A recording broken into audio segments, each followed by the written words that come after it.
What's going on, guys? JSGC here, and we are here for another Manchester City live stream watch along. Today we're going to be doing the big Premier League live watch along of Manchester City v Arsenal in the Premier League. Permutations, quite simply, could not be higher.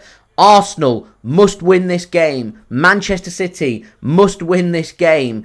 Both sides have got to go toe for toe and go for it, so it should be a nice attacking, entertaining game of football. We're into the business end of the season. The international break is done and dusted. City are going to be playing every 3 to 4 days from here on out. So Manchester City now, if we want success come the end of the season, then it's all got to start to click together from today, because each game, the permutations in particular in the Premier League, they get higher. And here, what we're dealing with is a massive Premier League 6-pointer. City win this game. Not only is it a big 3 points for us, it's a huge blow for Arsenal. They lose. Same with Arsenal. They win today. It's a massive 3 points for them. They go back top of the Premier League, and it puts Manchester City under all kinds of pressure. The loser today will struggle to win the Premier League from here on out, because I'm just not expecting that many points to be dropped after today. Liverpool at the moment have it in their own hands. Arsenal have it in their own hands, but it could get very tight when it comes to goal difference. City, because we drew at Anfield, no longer have the Premier League title in our own hands. We need to hope that Liverpool slip up and we win every game between now and the end of the season, and that's what we're targeting and looking towards, and that's what's happening, and we're keeping an eye on at this moment in time, whilst I'm going to speak about the Manchester City team news which has just come out. Liverpool are currently playing right now. They've got 9 minutes remaining in their game against Brighton and Hove Albion at Anfield. Liverpool are winning that game. I am expecting them to win that game, currently leading by 2-1. If things start to get dicey and start to get entertaining, or anything does change there at Anfield, I will of course keep you guys informed. So before I do crack on with this live watch along, make sure, like always, if you are enjoying the content, do subscribe to my channel. As you can see, we're now less than 900 subs away from my goal of 35,000 subscribers. Also, don't forget social media links. They're in the description and on the yellow banner too, if you want to go and follow me on my Twitter and Instagram.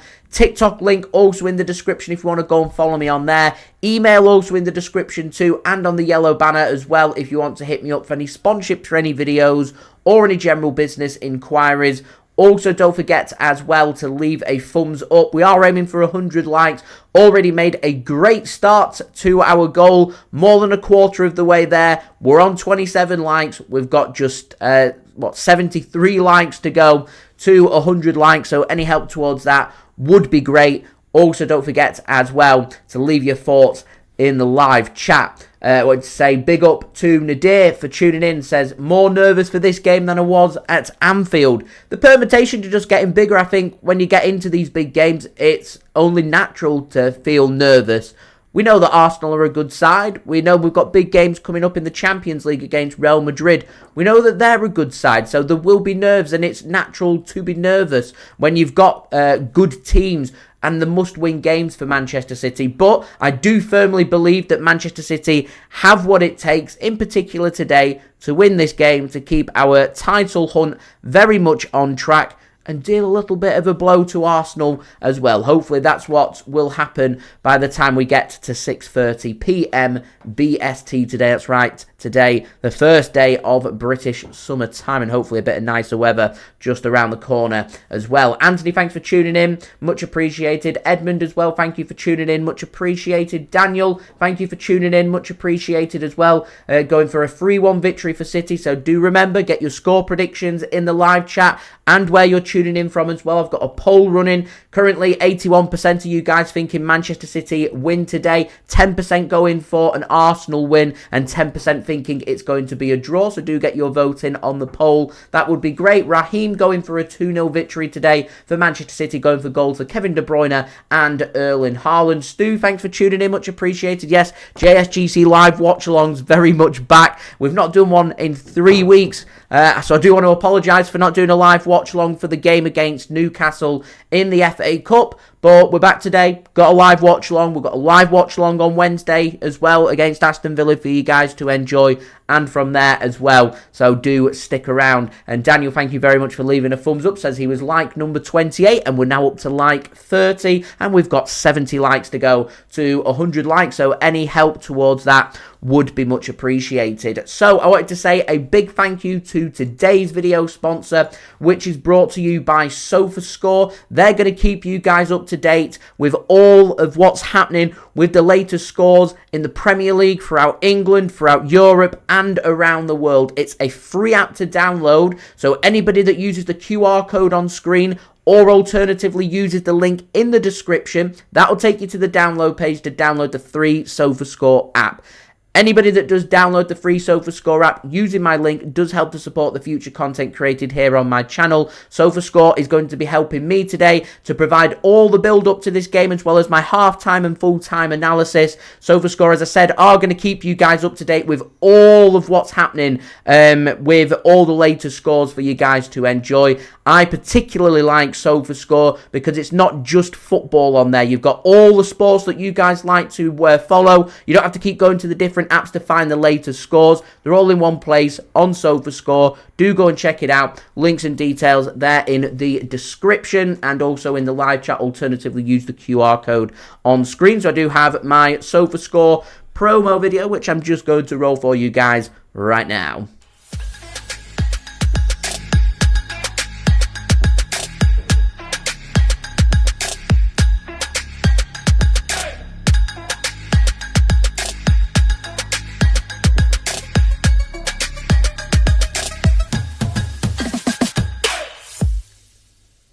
Thank you very much there to SofaScore for sponsoring today's video. I am just keeping an eye on this Liverpool game.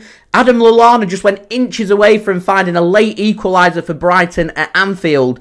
As I said, any developments on that, I will let you guys know. So, in the meantime, team news is out. We've got SofaScore locked and loaded right here, asking who do I think is going to win. As you can see from my pinned comment, I'd gone with my prediction of 3-1 Manchester City. So I'm going with a 3-1 victory for City today, which 52% of users on SofaScore think is the case. 31% going for an Arsenal win. Colonel, thanks for tuning in. Much appreciated cheering on Arsenal today. Remember, all opposition fans more than welcome here on the live watch-along as well. And 17% going for a draw as well. So, lineups, they're out. We're going to start with our opponents first, which is Arsenal. Arsenal going with David Raya in goal. Liverpool just got a big chance here. 1 second. Looks like Brighton's got the block in, so nothing happening there. So it's David Raya starting as their goalkeeper. They're going with a 4-3-3 formation. Ben White at right back with Jacob Kiwiri at left back with Saliba and Gabriel starting as the two centre backs. In midfield, it's Jorginho, Declan Rice and Martin Odegaard captaining Arsenal today. And up top for Arsenal, they've got Bukayo Saka on the right wing. It looks like it's going to be Gabriel Jesus, former City man, on the left wing, and Kai Havertz starting as their striker. Arsenal substitute bench, they've got Aaron Ramsdale, former City man Oleksandr Zinchenko. They've got Tomiyasu, Vieira, Partey, Emile Smith-Rowe, Martinelli, Trossard and Nketiah. Interesting call there is Martinelli and Trossard miss out for Arsenal on the bench and going with Jesus instead. So I'm not too sure what former Manchester City assistant manager Mikel Arteta is cooking and what his plan is there with Arsenal. I'm sure we will find out as the game does develop. I thought they might have gone with a little bit more direct pace and gone with either Leandro Trossard or Gabriel Martinelli. Good options from the bench should Arsenal need them this afternoon. Arsenal's average age of their squad is bang on at 26 years and 0 months. For Manchester City today, we line up with Stefan Ortega-Moreno in goal. Given the nod ahead of Ederson, there was some doubt about Ederson. He picked up an injury just before the international break and clearly not ready to go as of yet for this game. Manuel Akanji starts. He recently has come back from injury, so it's brilliant to see Akanji back. I'm expecting him to go on the right-hand side in the absence of Kyle Walker, who picked up an injury during the international break with England. Left-hand side looks like it's going to be Josko Gvardiol with Ruben Dias and Nathan Ake occupying as City's two centre-backs today. What I suspect may happen there is we're going to tell Ake to take that left-hand side, Dias goes through the middle and Akanji takes the right-hand side, and Josko Gvardiol, he's going to go more onto the left wing for City today, which is going to allow Foden to drift more into midfield, and Kovacic may drop a little bit deeper to go alongside Rodri. So I'm not expecting to see Rodri getting too far forward in this game, and Rodri very much more of a defensive midfielder today rather than a central midfielder. So we do start Rodri in midfield along with Kovacic and captain Kevin De Bruyne. It looks like it's going to be Bernardo Silva on the right wing and Phil Foden on the left wing. I just spoke there tactically what I think City may do, and it's Erling Haaland starting up top for Manchester City today, as Liverpool very nearly grabbed themselves a third goal. Raheem says happy with Ortega starting, thinks his shot stopping skills will be very important in this match, and I think that his shot stopping skills are better than Ederson's.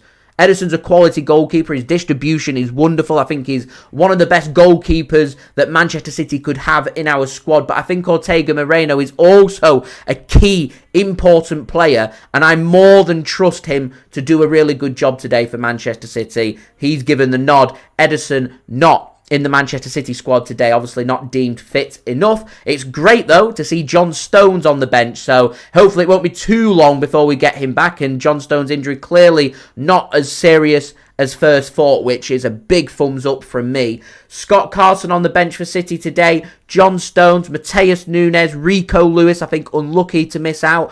Oscar Bobb, Sergio Gomez, Julian Alvarez, Jeremy Doku, and Jack Grealish. I'd have liked Jack Grealish to have started. It is what it is. I think we'd have had more control on the left-hand side, but the injuries have meant that City have just been looking for players who are more versatile than what Jackie G is. But as I said, Arsenal have got options from the bench. Manchester City have some wonderful options. The directness of Jeremy Doku making instant impact from the bench could be good. Grealish for control. Alvarez for precision, putting the ball into the back of the net. Some good options in midfield there for John Stones, for Matheus Nunes if we need them as well. Some good defensive cover. Rico Lewis could be a player we see come off the bench. I think all round fairly balanced for both sides. I'm hoping today's difference is going to be the difference that we saw at the Emirates Stadium on the back end of 2023, which was a deflected, albeit lucky goal for Arsenal, but they made home advantage count and got the big 3 points. And I think if City can make home advantage count, Fortress Etihad Stadium, and make it happen and win this game by any which way that we can, then I will be very happy. And Manchester City, all I care about is staying in that title race, and the best opportunity that we have is winning this game. Big 3 points for us, and a loss and a big blow for Arsenal as well. It'd be great if we could get a favour off Brighton in the next 4 minutes. I'm not expecting it, so I suspect that Liverpool are going to win this game, but we've got to focus on ourselves. Arsenal, Aston Villa at home, Crystal Palace away. We've got them 3 games in the next 6 days. We know if we win all them games, by the time that match against Palace is finished, we will be top of the Premier League with pressure on to Liverpool, who go to Old Trafford, a ground where they recently drew at and then lost after extra time against Manchester United just before the international break in the FA Cup. So there's still a long way to go in this marathon sprint. We need to put ourselves in the strongest position possible. We do that through winning. As Brighton could be in here, and it's into the side netting. So there's 3 minutes left of this Brighton game, so I'm going to do a little bit of match commentary and coverage of that. And then I've got some pre-match entertainment for you guys to enjoy. And then we're going to have a really good discussion about this game, where this game could be won and lost, our countdown to kick-off, and all the build-up pre-match here as well. Brighton have had a good game here. Liverpool haven't been at their frantic best. I think it's to be expected when you come out from the international break. You're never going to be at your fluent best. It's so difficult. You don't have that long to prepare for games. You've got players feeling tired from all the travelling around the world, because there's all kinds of international players available to the biggest and best teams now in the Premier League. It becomes a factor.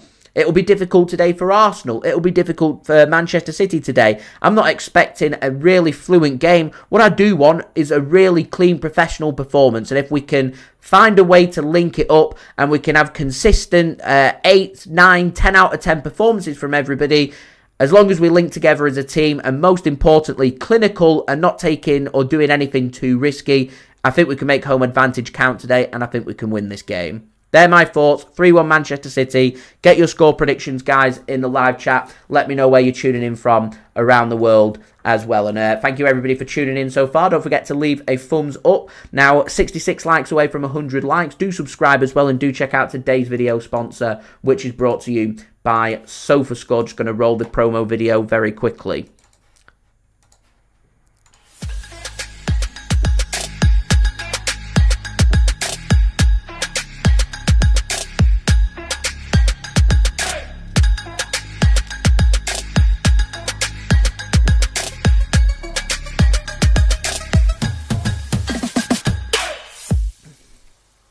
Thank you very much to SofaScore for sponsoring this video. Do go and check them out. Links and details there in the description in the live chat, and you can use the QR code on screen as well.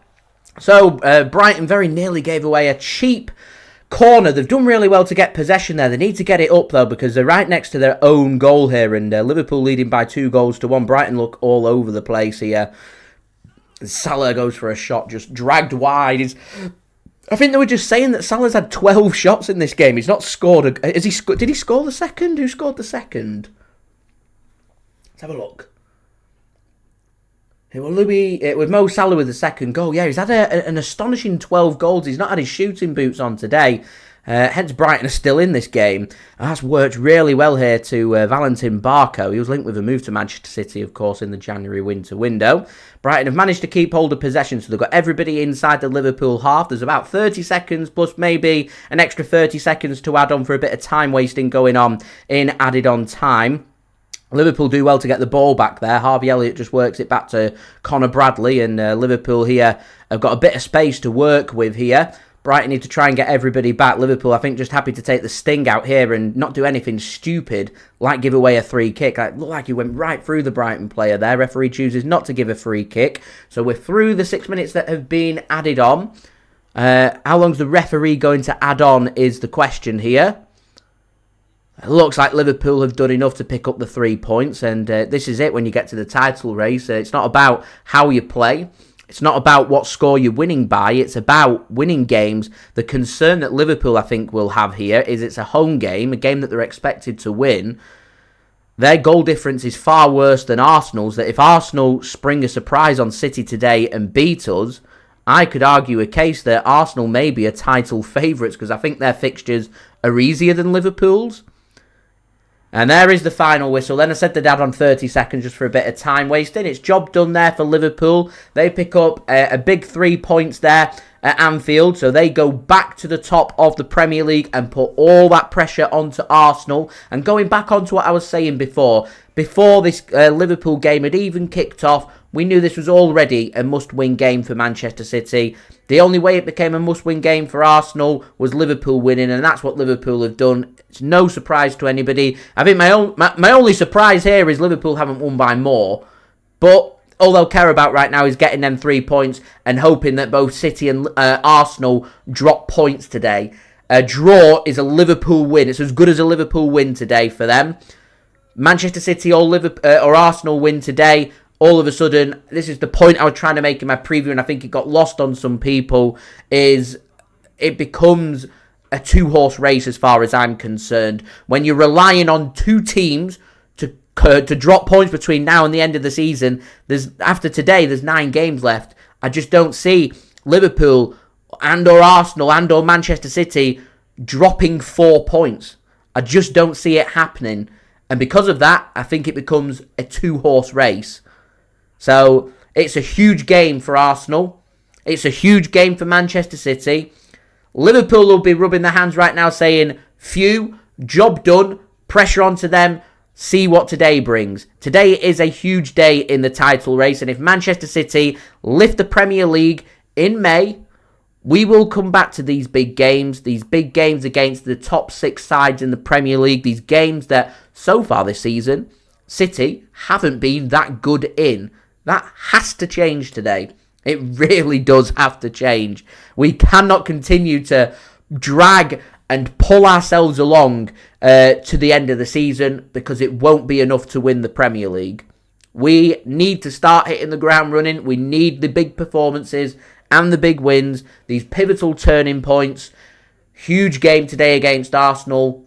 The Premier League's watching, the world is watching. I firmly believe that City can go out and put in a high-quality performance and win this game. And hopefully, main man Erling Haaland can have his shooting boots on and grab some much-needed important goals for City. How important was City's win against Arsenal last season at the Etihad in just giving a little bit of doubt and taking the confidence away from Arsenal and absorbing that away from them and giving it to ourselves for that final push to the end of the season. There's still quite a long way away left in the Premier League, but there's also not that long away because we're looking at, 7-8 weeks left of the Premier League season. There's not that long left at all, and each game has high importance, so it's all about at this business end of the season, getting them wins, getting them 3 points, and getting that run of form and taking things a game at a time, not thinking about your next game, not thinking about Aston Villa, not thinking about Crystal Palace, not looking further ahead and saying in just over a week's time, we've got to go to the Bernabeu and get a result in the Champions League. You just can't think that far ahead. You've got to take it a game at a time because we're competing on all fronts. There's no real room now for us to rotate, to sacrifice anywhere. It is just a big push from now to the end of the season. And in the famous words of Pep Guardiola, you're tired? Fuck you. They're his words. And that's the mentality you have to win the Premier League. City have it. Do Arsenal? Have Liverpool still got it? Big questions. 3-horse race for the Premier League. It's not something that we're used to. It's something different. We're trying to break records. We're trying to become the only team that's done 4 Premier Leagues in a row. It's a very difficult thing to do, to keep yourselves motivated, to keep the squad fresh, to ensure that you're capable of seeing off the competition. It's just not an easy thing to do. And Manchester City are not a million miles away. We need that big push now to the end of the season. What a huge game. As I said, get your score predictions, guys, in the live chat. That would be great. I'm going to go and pop on some of my pre-match thoughts and my preview for this game. And then we will have our countdown to kick off. So I will see you guys again in roughly around 15 minutes time once I've got it locked and loaded. As I said, don't forget to leave a thumbs up. Let's see if we can get over 50 likes by the time we get to kick off. That would be amazing. Also, don't forget as well to leave your thoughts in the live chat, including your score prediction and where you're tuning in from as well from around the world. And I will see you very soon. What's going on, guys? JSGC here, and we are here for another Manchester City video. Today we're going to be doing my preview of the gargantuan game between Manchester City and Arsenal in the Premier League, with the title very much on the line again for Manchester City, just like it was in our last game against Liverpool at Anfield. Huge match. You don't need me to sit here and big up the importance. You guys know how big of a game this is. So hopefully it'll be a good game, and hopefully Manchester City can be on the winning side and we can pick up what would be a massive 3 points. So before I do crack on with this video, make sure, like always, if you are enjoying the content, do subscribe to my channel. It is free to subscribe. Also, don't forget social media links. They're in the description if you want to go and follow me on my Twitter, Instagram and TikTok. Email also in the description too if you want to hit me up for any sponsorships or any videos or any general business inquiries. Don't forget to leave a thumbs up. 100 likes is the aim. Do let me know your thoughts in the comments below, including your score and team prediction for this game. And also, don't forget to check out today's video sponsor, which is brought to you by BetMate. They've got a £500 pot, paying up to the top 25 places for this game. £150 for the winner, and it is £5 to join. It's made up of just Manchester City v Arsenal only. You can select up to 6 players from each team for this pot. BetMate is a free app to download. The link is in the description, and it is available to anybody who is aged 18 years old or over, and it is available in the UK only. On sign up, if you use code JSGC10, you will get £10 in free bets, and you can use them free bets to join this pot for free. There are lots of other available pots that you can go and check out. They've also got fantastic games on there, including both teams to score and full-time results and everything, with lots of big prizes. It's a great app, so do go and check out BetMate. Links and details there in the description. I will speak more about BetMate later in the video. Finally, if you are going to gamble, do gamble responsibly, and when the fun stops, stop. So on to the match info for this game. This game taking place at the Etihad Stadium in the Premier League on Easter Sunday, 31st of March 2024, with a 4:30 p.m. BST kickoff time. That's right, British summer time. It's back. Summer's round the corner. Thank heavens, I am looking forward to seeing some sunshine and nice weather once more in the United Kingdom. This game is being broadcast live on Sky Sports. Anyone that's lucky enough to have a ticket for this game, do enjoy yourselves and do have a great time as well. So our opponents for this game, Arsenal, formed in 1886, led by manager Mikel Arteta once more. We've got the Master v Padawan situation again, involving Mikel Arteta and Pep Guardiola. Arsenal currently find themselves first in the Premier League on goal difference, with Manchester City sitting in third place. Liverpool level on points with Arsenal on in second place, with goal difference separating Arsenal and Liverpool. There's only a 1 point gap sides, so very much still all to play for. Manchester City have got a worse goal difference than both Liverpool and Arsenal, with Manchester City trailing 4 goal difference on Liverpool and 11 goal difference on Arsenal. So Manchester City really could do with winning this game, because it means if we win this game, we don't really have to think too much about Arsenal. It all then becomes very much focusing on Liverpool and hoping that they're going to slip up somewhere, that Manchester City can continue to push and put Liverpool under pressure, and hopefully we can win the Premier League. That's the most simple, straightforward way. This hasn't been a very simple or straightforward season, so nothing's going to be decided for this game. I do feel, though, with it being a 3-horse race for the title rather than a 2-horse race, that I just don't see Liverpool, Arsenal or Manchester City dropping that many points. And so if any of these teams are to lose between now and the end of the season, I think it's a massive, massive blow in winning the Premier League, and there's just no margin for error. Manchester City need to win this game. Arsenal need to win this game. Draw in this game is a really good result for Arsenal, but it's going to give all the incentive and advantages to Liverpool, and it takes the title race out of Arsenal's hands, and it just makes things all the more complicated. So the simple and straightforward way of doing it for both sides: win your games, you potentially win the Premier League, and go from there. So Arsenal's current form, they've won the last 4 games in all competitions. They've won the last 8 in the Premier League, and they've won every Premier League game in 2024, scoring 33 goals in them 8 games, including a win at home in their last game, 2-1 against Brentford, and they won their last away match 6-0 against Sheffield United. Arsenal haven't played in nearly 3 weeks since they beat FC Porto in the Champions League. They won that game by a 1-0 and progressing to the quarterfinals of the Champions League thanks to a penalty shootout win. They do have Bayern Munich to focus on very soon, and should Manchester City knock out Real Madrid and Arsenal knock out Bayern Munich, these two sides will be meeting again for the Champions League semi-final. So you feel like this is a proper start of the business end of the season, which is normally where we see the very best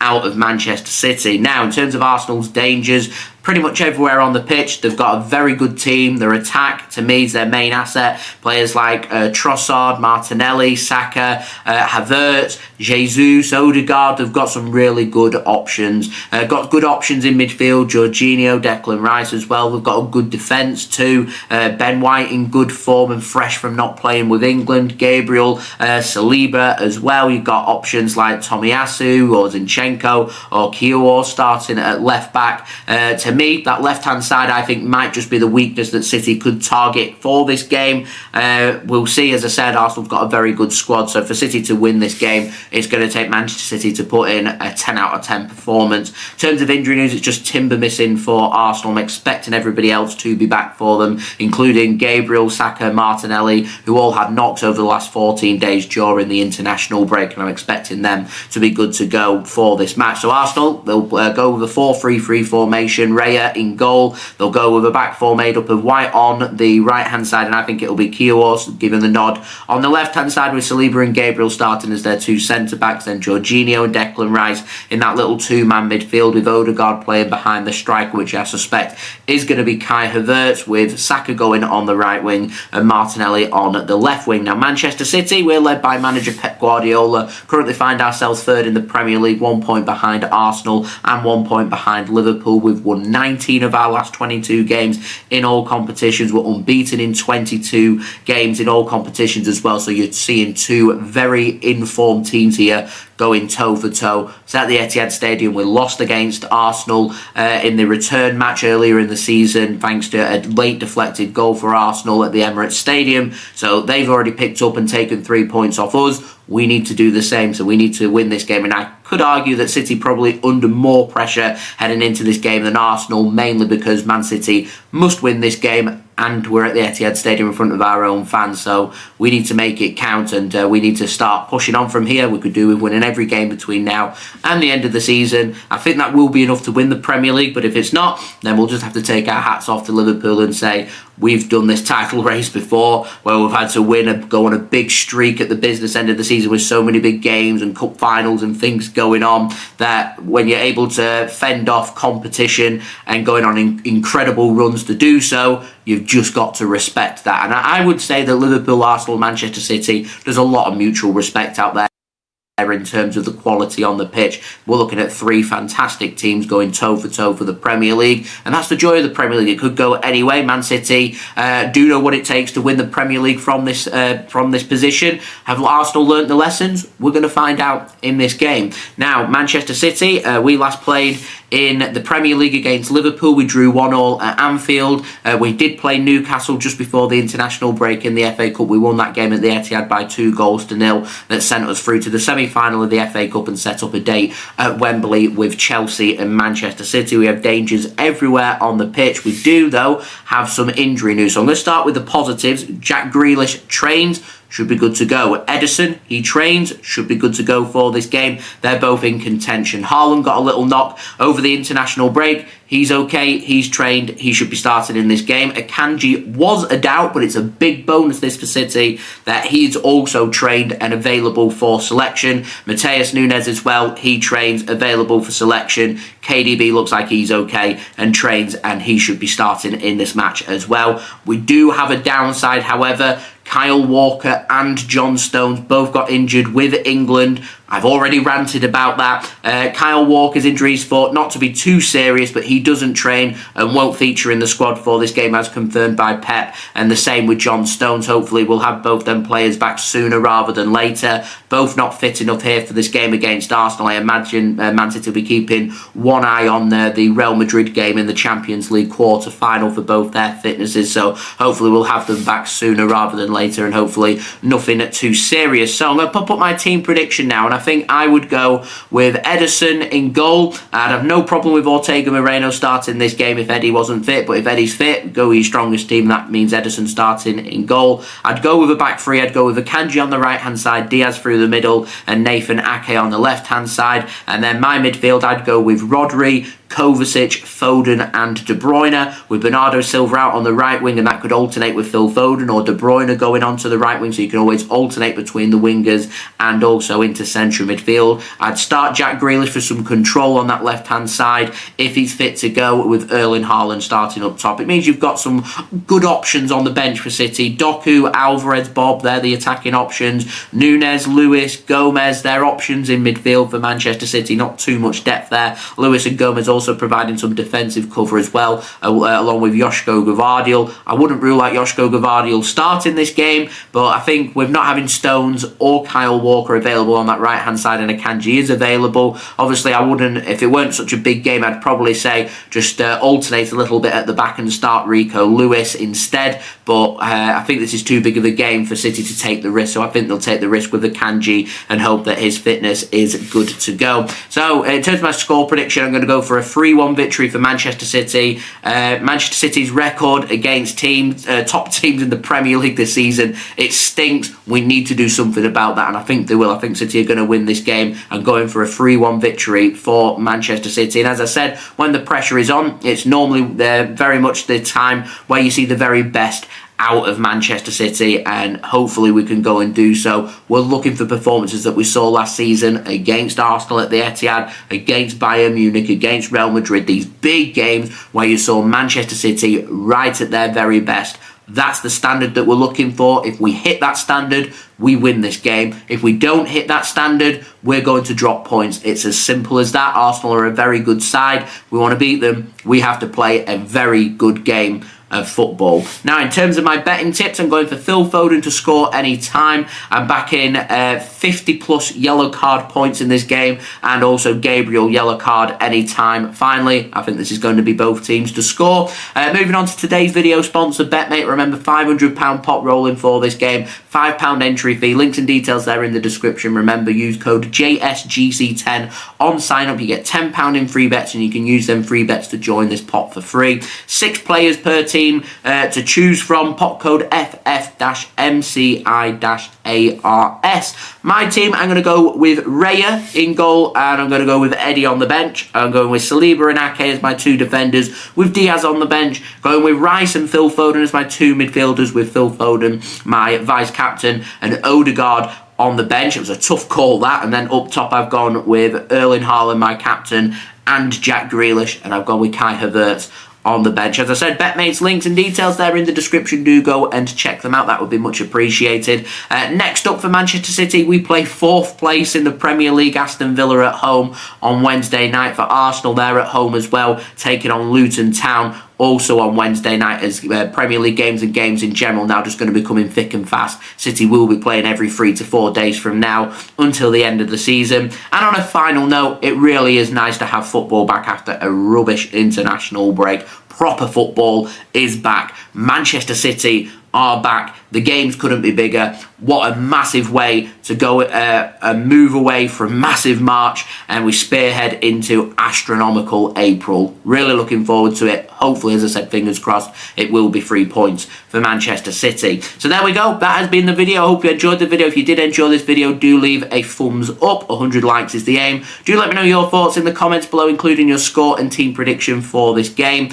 Also, don't forget to subscribe if you are new around here. Press that red button, press the bell, and put your push notifications on. It is free to subscribe. Social media links, they're in the description if you want to go and follow me on my Twitter, Instagram, and TikTok. Email also in the description too if you want to hit me up for any sponsorships for any videos or any general business inquiries. Check out today's video sponsor, which is brought to you by BetMate. Links and details, they're in the description. And finally, I will be back again tomorrow for you guys with a live watch along of this massive match. So I will have the link out to that this afternoon for you guys to set your reminders for, and I will see you tomorrow for the live watch along of this game. Really looking forward to it. As I said, fingers crossed, it's going to be 3 points for Manchester City. So there we go. I've been JSGC. Thank you everyone for watching. I hope everyone is safe and well, and I do hope everyone has a cracking weekend as well. Peace. Ciao for now.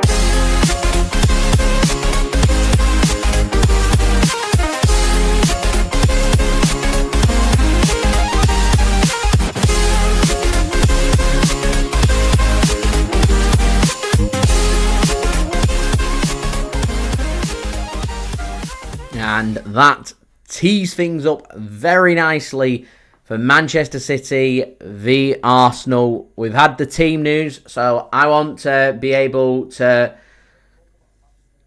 digest how Manchester City approach this game, where the individual battles are, and what Manchester City can do to win this game. Before I do talk about and digest all that, just wanted to say a warm welcome to everybody into the chat. I do apologise if I do miss anybody. Nadir, thanks for tuning in, says, who are my goal scorer predictions? I'm going for a 3-1 victory today for City. And my goal scorer predictions, I'm going to go for Erling Haaland to grab a brace and a goal for Phil Foden. And I'm going for Kai Havertz to grab a goal for Arsenal. So both teams to score, and there who I think is going to be the goal scorers for this game. Manx, thanks for tuning in, much appreciated. Mario, thanks for tuning in, going for a 4-1 victory for Manchester City today. Mahmood, thanks for tuning in, going for a 3-1 victory for City. Akpu going for a 3-0 victory. Andrew, thanks for tuning in, going for a 5-3 victory today for Manchester City. Do you know what? Would you rule out it being a bit of a goals galore kind of game? Mikel Arteta said just before the warm-ups got underway and the team news was announced that he plans for Arsenal to take the game to Manchester City and attack. So maybe Andrew might be onto something for 5-3. It'd be a very entertaining game. And Andrew, good morning to you, and a happy Easter, and happy Easter to anybody that is celebrating. Earthball, thank you for tuning in, predicting a draw today. Danny, thanks for tuning in, reckons Liverpool going to win the Premier League, but going for a 3-0 victory today for Arsenal, which is an outrageous call, which I'm not too sure will be too popular on here. To be fair, I think Arsenal win today and win by 3 goals to 0. I think their confidence would be sky high, and with their goal difference far above Liverpool, I think Liverpool would struggle to win the Premier League should Arsenal win 3-0 from this evening. Liverpool really could do with a draw from this game, would be the ideal scenario. I could argue that Liverpool would probably want, if they had to pick a winner, probably want to go with City because it keeps it in Liverpool's hands. But Liverpool know just how good City can be in these title races. So some very interesting opinions. Earthball going for 2-2 for this game.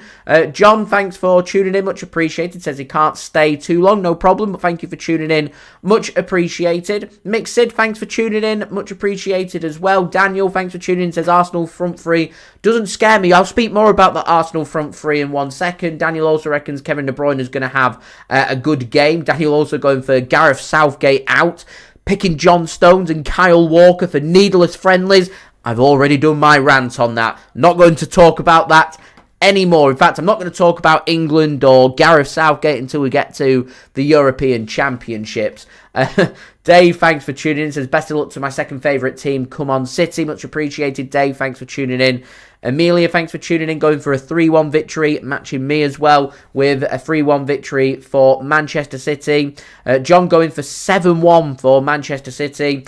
Boy Racer says, all they can do is hit us on the break. Expect them to attack. Thanks for tuning in, Boy Racer. And I'm going to speak about that because I'm surprised I've not gone with Martinelli or Trossard. I think that direct approach on the counter-attack would have served better than Gabriel Jesus. I think that's one of the biggest calls that Mikel Arteta has made this afternoon. I'll speak about that in more detail in 1 second. Sam, thanks for tuning in. Happy Easter to you as well, my friend. Greg, thanks for tuning in. Going for a 3-1 victory for Manchester City. And Andrew says, history not with Arsenal as of yet, but going for a spell where they're a very, very good team. And to me, Arsenal are a team on the up. They need to learn their lessons from last season, apply them lessons to put themselves in a better position for this season.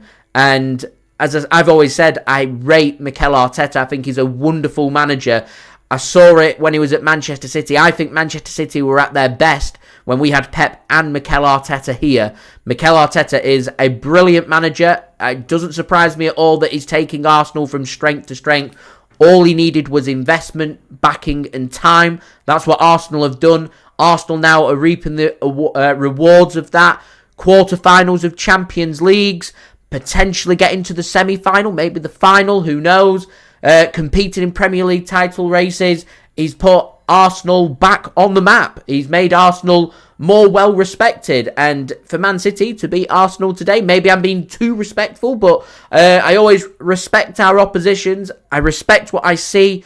You go toe-for-toe with Manchester City for a Premier League title race, you are a very good team. I respect Liverpool and I respect Arsenal for that, in particular when it comes to them 90 minutes on the green grass of the football field. And it won't be an easy game today for Manchester City. Vice versa, it's not going to be a very easy game for Arsenal. Arsenal couldn't think of a worse game than having to come to the Etihad straight on the back of the international break.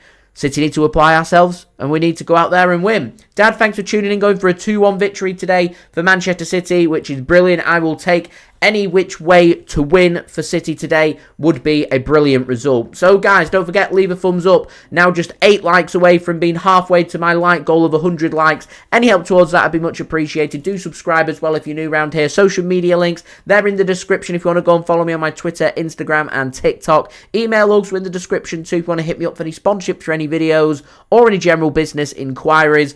Also, don't forget as well to leave your thoughts in the live chat, including where you're tuning in from today and also your score predictions. And finally, do go and check out today's video sponsor, which is brought to you by SofaScore, which is a free app to download, keeping you guys up to date with all of your footballing needs when it comes to scores and staying up to date with all the latest teams, what channel the game is on, your analysis, your statistics, all of it, all in one place. Free app to download. Go and check out SofaScore. Links and details, they are in the description.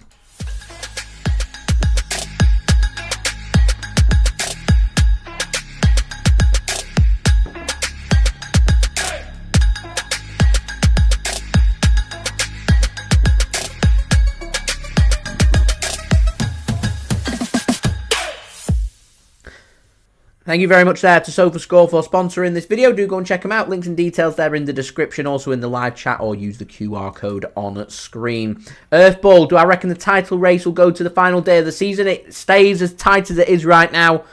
Not only do I think it might go to the final game of the season, I think we could be in with a unique situation where 3 teams could still win the Premier League in the final game of the season, which would be exhilarating. I don't really know any other adjectives to use for that. Andrew, Arsenal got some huge games coming up. Liverpool have, City have as well. Business end of the season. Every game's a big game as far as I'm concerned. And don't rule out. You look at games and you think that could be the game that the drop points. That could be the game that the drop points. Sometimes it's these games that you should be winning and winning comfortably that you make hard work of, where you just take your eye off the prize because you relaxed a bit more because you think, oh, it's Sheffield United, it's Luton, this end of the season, relegation on the line, pressure's all there. You take your eye off the prize for 1 second, you will get stung. Who's going to blink first? That is the question. So, players just making their way into the tunnel. I want to speak about individual battles. Where's this game going to be won and lost? Arsenal have made a really big call, or Mikel Arteta has anyway. He's decided to go with Gabriel Jesus ahead of Gabriel Martinelli, Leandro Trossard. I was expecting Trossard to be starting this game. I think that takes away a little bit of the direct, physical, quick presence and pressing presence that Arsenal have. Jesus is such a technical player. I have a ton of respect for Gabriel Jesus because he was so successful for Manchester City. You can see the respect that all the City players have for Gabriel Jesus. He's clearly a very popular player when he was at City, in the dressing room as well. He is a very technical player. Give him a bit of space, he'll showcase what he can do, and he'll be able to put the ball into the back of the net. So City have to be very careful from that aspect. I do also think that with Jesus starting, it takes away a little bit of that pressing, attacking, physical and acceleration away from their counter-attack. And I think them counter-attack options are the options that Arsenal would be looking for. I also want to say from a psychological perspective, because I read a lot about what the opposition fans think, and they're always saying Arsenal like to stare at everybody and put pressure on players in the tunnel. Arsenal were first in the tunnel. Man City have made them wait and then gone down, not really looked at them. All they've done is greeted Gabriel Jesus and said, it's go time. You get the tifo on display. We'll follow you everywhere. 100% we will. We'll be there through the thick and thin for Manchester City. And today, a huge game for City. And I always say, business end of the season, the bigger the game, the better Manchester City play. And today is the perfect day for us to really start to apply ourselves in this 2024 Premier League title race. We've spoken about the presence of Gabriel Jesus in the Arsenal side. Some huge calls for City. Midfield control. Kovacic starts. I am delighted. I always feel like we have more midfield control when Mateo Kovacic starts. I'm happy that we've got Ortega-Moreno starting in goal. Obviously, Ederson wasn't fully fit to come into the squad. He's a brilliant shot stopper.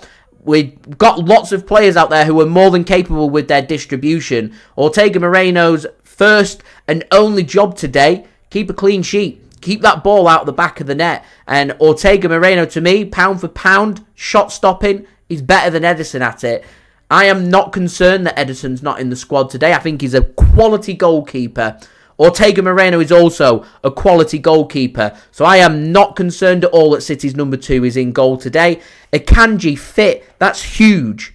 We've not got Kyle Walker. We need that solid option on the right-hand side. Normally we'd look towards John Stones. He's on the bench, which is great news. It means his injury isn't as serious as first thought. But we need them options. And Akanji's a solid option. He's an option we went with in the Champions League final. He's an option that we went with when we played Real Madrid and we've played Bayern Munich. Akanji is always a player that we see in and around the business end of the season, and he puts in solid performances, just like Nathan Ake does. I'd take a lot of confidence away from that defence. Big game, though, for Josko Gvardiol. He's going to be given a little bit more freedom on that left-hand side. I'm expecting to see Foden and Bernardo cutting more into midfield. You need that width. You need your De Bruynes. You need your Gvardiols. And Gvardiol, to me, he needs that end product. Wouldn't it be great to see him get an assist or a goal for Manchester City? We're at the business end of the season. I want to see a little bit more from Josko Gvardiol, if I'm being completely honest. I don't need to sit here and speak about the quality and consistency of the likes of Kevin De Bruyne, of Rodri, of Erling Haaland. These are always going to be reliable players for Manchester City. Manchester City, though, we need to be clinical today. This could be a game like it was at the Emirates that's few opportunities. Draw's no good for City. Draw's no good for Arsenal. We have to be clinical when we create them opportunities. Arsenal have already promised that they're going to attack Manchester City. We need to ensure that we attack Arsenal, that we get off to a quick start. First phase of the game, your first 10-15 minutes are so important in deciding and dictating the pace and the direction of this game. We've not had Premier League football now in 3 weeks. We've not played in 2 weeks, in over 2 weeks. So players, normally I'd say, should be fresh. They've all been on international duty. We've had injuries to Walker, to Stones, to Akanji, to Haaland. We've got 3 of them 4 available players in the squad. 2 of them start. So Manchester City, we need to apply ourselves. This is a huge game. Blue Moon rings out around the Etihad Stadium. Fans are well up for it. Everybody's well up for it. We are good to go. Players lined up. We're ready for kickoff here. And as I said, Manchester City, we need to make sure that we really do apply ourselves. Referee's got his whistle ready.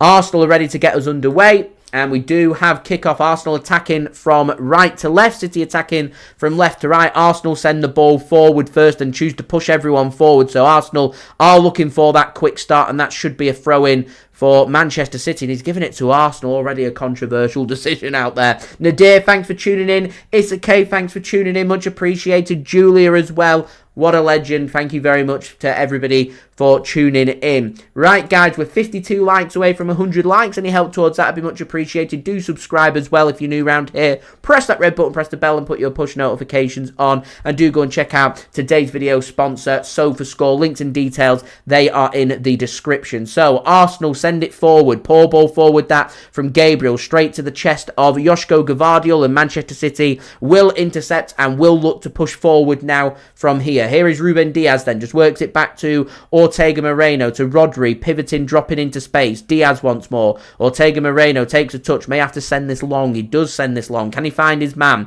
Can't find Bernardo Silva. Akanji gets his foot onto it. Arsenal will pick that ball up.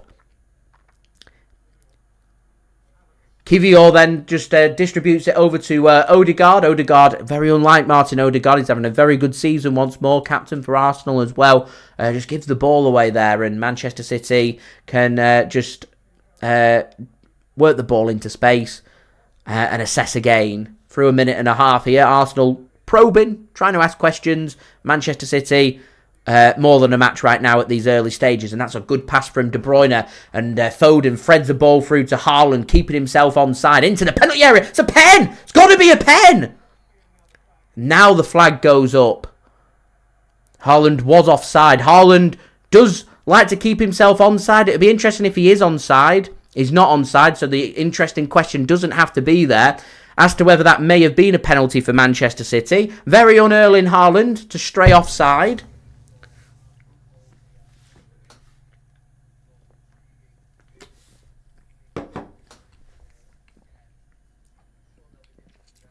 So we're through 2 minutes. First chance Manchester City have had to get forward there. Arsenal going, interestingly, with a pretty high line. It's like a Champions League game, this. You're just getting 2 teams that are happy to go toe-for-toe. Akanji does so well. Finds Bernardo on the right wing then. Kivior is his company, and Bernardo just skins him and past Jesus, and that's a free kick every day of the week. Beautiful from Bernardo. How often do you see Bernardo Silva just really coming into his own at this end of the season. Just skims past Kivior. Gabriel Jesus just goes through the back of Bernardo. City were asking the question. They thought it should have been a yellow card. Referee Anthony Taylor just happy to give a free kick there and nothing more. So this is a free kick in a really good position for Manchester City. De Bruyne stood over it. Foden stood over it. It's on the right-hand side, edge of the penalty area, the perfect crossing position. So, your Ake's brilliant in the air, he's in the box. Your Diaz he's in the box. Rodri, Akanji, Gvardiol, all forward here for City. Haaland's just flirting towards the back post. It's a bit of marking there for Ben White to do. He's having a really good season for Arsenal so far. Big test this for Arsenal. So De Bruyne sends Foden away. So it is going to be KDB. Might he go with something cheeky here and look for that near post? Just to try and catch Raya off. He's got one-man wall with Odegaard there. De Bruyne then just whips it in, goes deep, and Ben White, I said he's having a good season, does the sensible thing and just gets his head onto it and puts it out for a corner, knowing that Erling Haaland is lingering right behind him there. Good defending that from Arsenal. And a testing ball that from Kevin De Bruyne. Not his best ball, but certainly not a bad ball. Certainly just a little test there for Arsenal, in a test that I'm sure Ben White felt like he was up for and passes the challenge. And surely if you're Gareth... I said I weren't going to mention him, but surely if you're Gareth Southgate, you've got to be doing everything you can to try and get Ben White in that squad. De Bruyne then goes for the corner, and it's not the best of balls in that. Arsenal get a head onto it. Josko Gvardiol mops that one up for City. Burst forward here. Come on, Josko. Dips in. Oh, good. It's not a bad ball. Well defended by Arsenal again. Seems to have been the common theme so far, first 5 minutes or so here at the Etihad. Arsenal are a very defensively sound team. They're a good team. And the right idea from City. And Kovacic, lovely ball into the channel for Haaland to pick up. Keeps himself onside. Here's De Bruyne then on the left wing. Tries to find Foden, doesn't read it. And Declan Rice there picks it off for Arsenal. Another Arsenal player having a very good season. And it'll be interesting to see how he does. Because obviously he's one of the main players that Arsenal have got. He needs to have a big game.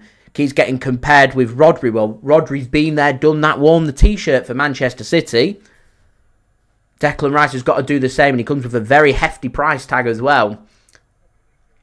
Edouard, thanks for tuning in. Mehmet, thanks for tuning in. Much appreciated. Welcome, everybody. We're now on to 50 likes. Much appreciated. Just 50 more to go to 100 likes. Any help towards that would be great. It's been a bit of a frantic start here at the Etihad. Both sides... not been scared to get forward, and both sides have just been trying to put out little feelers to test each other out. Ortega-Moreno then drops a ball in, sends it to Haaland, given away here by Arsenal, and City can't sort their feet out, and the referee stops the play there for a free kick for Arsenal, and Arsenal just happy to play it quickly, and Odegaard works it to Saka. First chance that Bukayo Saka's had of having the ball. Here's Odegaard then, working it backwards here. Saliba. So many players here for Arsenal having brilliant seasons once more. Kivior just sends it forward, the Polish left-back. Poland recently sealed qualification to the European Championships for the summer. So Kivior, your Lewandowskis, your Chesneys, etc., they're going to be heading to Germany. It was Wales. Wales knocked out of the European Championship. So in terms of British teams heading to Germany, it will be England and Scotland. Here is Josko Gvardiol. Just tried to play a pass to De Bruyne, just slightly beyond him, and Arsenal, they're all over that. Oh, that's a good ball. Here's Ben White, dinks a ball in, and Jesus has a shot. So the ball comes in, and Akanji has just committed himself forward. And because he does that, he misses the ball, and Jesus... he does well there, Gabriel Jesus, to take the touch. He has a little bit of time to work with. He goes for the volley, and he just couldn't make a clean connection. Weren't a bad connection either, just weren't as clean as I think he was looking for, and into the side netting, and probably the best opportunity of the game so far, and it falls to Arsenal. Anyway, it remains 0-0 here at the Etihad. Brian, thanks for tuning in. Going 4-1 for Manchester City. I'm going for 3-1 today for City. Ali, thanks for tuning in. Chuck as well, thanks for tuning in. Who's the best keeper at the moment? That's a good question. I've always rated Oblak at Atletico Madrid. I think he's a quality goalkeeper. I mean, it all depends. Do you want your shot stopper? Do you want someone who's good with the distribution? There's no real all-rounded players. You look towards your Edersons and your Alissons, two marvellous goalkeepers. I'd say it's so competitive on who's the best goalkeeper right now. But so some good options out there, really good options. City may face a situation where Stefan Ortega-Moreno leaves in the summer for the pursuit of. Oh my word, that scared me then. So a header came in from Kai Havertz and it hits Ake reaching his arm out, and I thought, oh, it's handball, but they brought the ball back for something. I'm not too sure what that's all about. Anyway, play can continue. No harm done. Here is Kovacic. My heart was in my mouth then. I didn't know the whistle went, so when Ake reached his arm and it hit his arm, I literally, my heart skipped a beat. I was like, what is he doing? Here's Kovacic. City nearly give the ball away. Distribution needs to be better than this. Arsenal putting the squeeze on really well. 9 minutes in here at the Etihad, 0-0. Here's Raya in goal. Sends it long. Not the best of balls, and City, through Rodri, wins the header, and Bernardo can get the ball on the right-hand side. Here comes the overlap of De Bruyne. Used. Floats towards the middle of the goal. It's too close to Raya, and he will happily have that ball in his hands and give Arsenal a little bit of respite on their own goal and look to have a little bit of possession for themselves. Possession stats should be really interesting today, just like the match at Anfield was in City's last Premier League game. Feels like forever ago since we last played in the Premier League. It's 4 weeks. Is it now? For 3 weeks, isn't it? 3 weeks. Since then, we've progressed to the Champions League quarter-final. We've drawn Real Madrid and then Bayern Munich or Arsenal in the semi-final. We played Newcastle in the FA Cup. We've knocked them out, and City are through to Wembley, and we've got Chelsea in the semi-final of the FA Cup. We've had the international break. We've had the European Championship playoff qualifiers all sorted. It's been a long time, and now things just brewing and being set up nicely. And we've got a full Premier League fixture calendar to go at for Tuesday, Wednesday and Thursday evening. City playing on Wednesday, where we're going to be taking on Aston Villa at the Etihad Stadium. So taking on the team in 4th place. Our last 3 Premier League games against teams who occupy the rest of the top 4. And if we can come out and still be within touching distance of 1st place, that's City's most difficult fixtures as far as I'm concerned, navigated, and it puts pressure onto everybody else. We can win today. It makes City favourites over Arsenal. And if we can win on Wednesday and we can win next Saturday against Crystal Palace, puts a ton of pressure onto Liverpool. And their match against Manchester United at Old Trafford, which, during the FA Cup, of course, that finished level after 90 minutes. Which, if that happens and City win this game and our next 2 games, and Liverpool drop points at Old Trafford like they drew at Old Trafford before losing after extra time, that would be enough to send Manchester City top and have everything in our own hands. But when you get to the business end of the season, you just can't afford to look too far ahead. You have to be aware, but you just can't look too far ahead. I think it was summarised nicely during the international break by John Stones. Declan Rice was speaking about all the big games, and he says, oh, how's he feeling about his next game? And he went, oh, who's my next game? He went, oh, you're facing us, you're facing Arsenal. And he said, all right. Clearly just taking it, not even a game at a time, as De Bruyne tries to thread a pass through, and Arsenal defence just looked like it was panicking, and Saliba just steps in and does the right thing there for Arsenal. Referee happy to wave play on there. Good work from the referee. Good work from Manchester City. Here is Nathan Ake. Gives the ball to Rodrigo. Ake now to Phil Foden.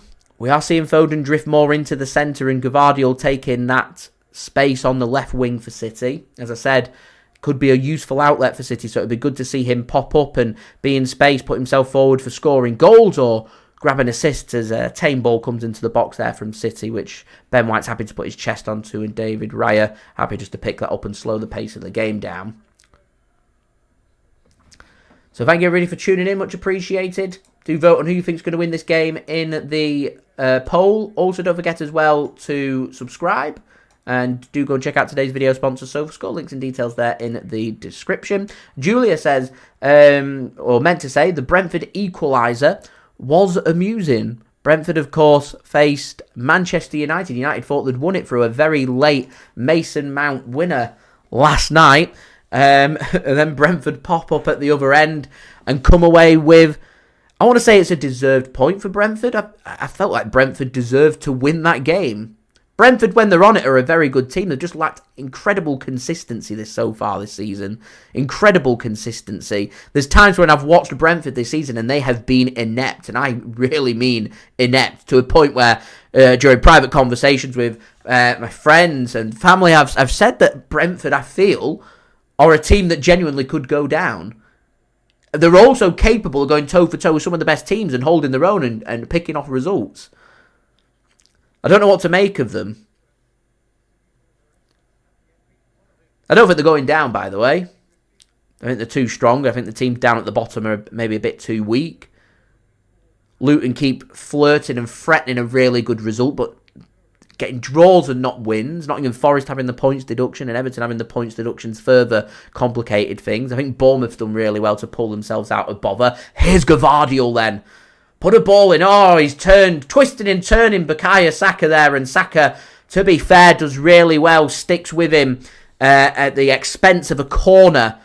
But still, good work that from Manchester City. And good work from a defensive point of view in the end from Arsenal. And another corner here for Manchester City. And we await the opening goal City could really do with. We're getting quite a few set pieces. Set pieces for how attacking City are could be crucial. So we could do with utilising a set piece or two, a corner or a free kick. De Bruyne whips a ball in. Header! Oh, Nathan Ake, how's he not scored? He wins the header, is 3 yards out.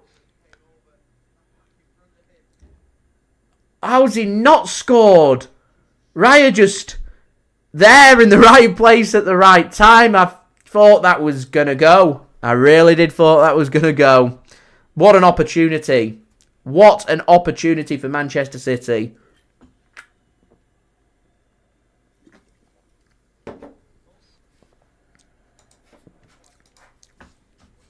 Long ball forward from Arsenal. Didn't work. Out of play for a throw-in. I tell you what, guys. I think the opening goal in this game's huge. Absolutely massive. That's a needless corner given away by City. Really needless from Foden. His pass is too heavy. It's past Nathan Ake. He can't keep it in. He's not going to chase after it because there's too much power on it. And Arsenal are a good set-piece side. I just spoke about the importance of set pieces. Arsenal have scored the most goals out of any team so far from corners this season, from crosses, and from set pieces. You don't want to give Arsenal cheap set pieces like that.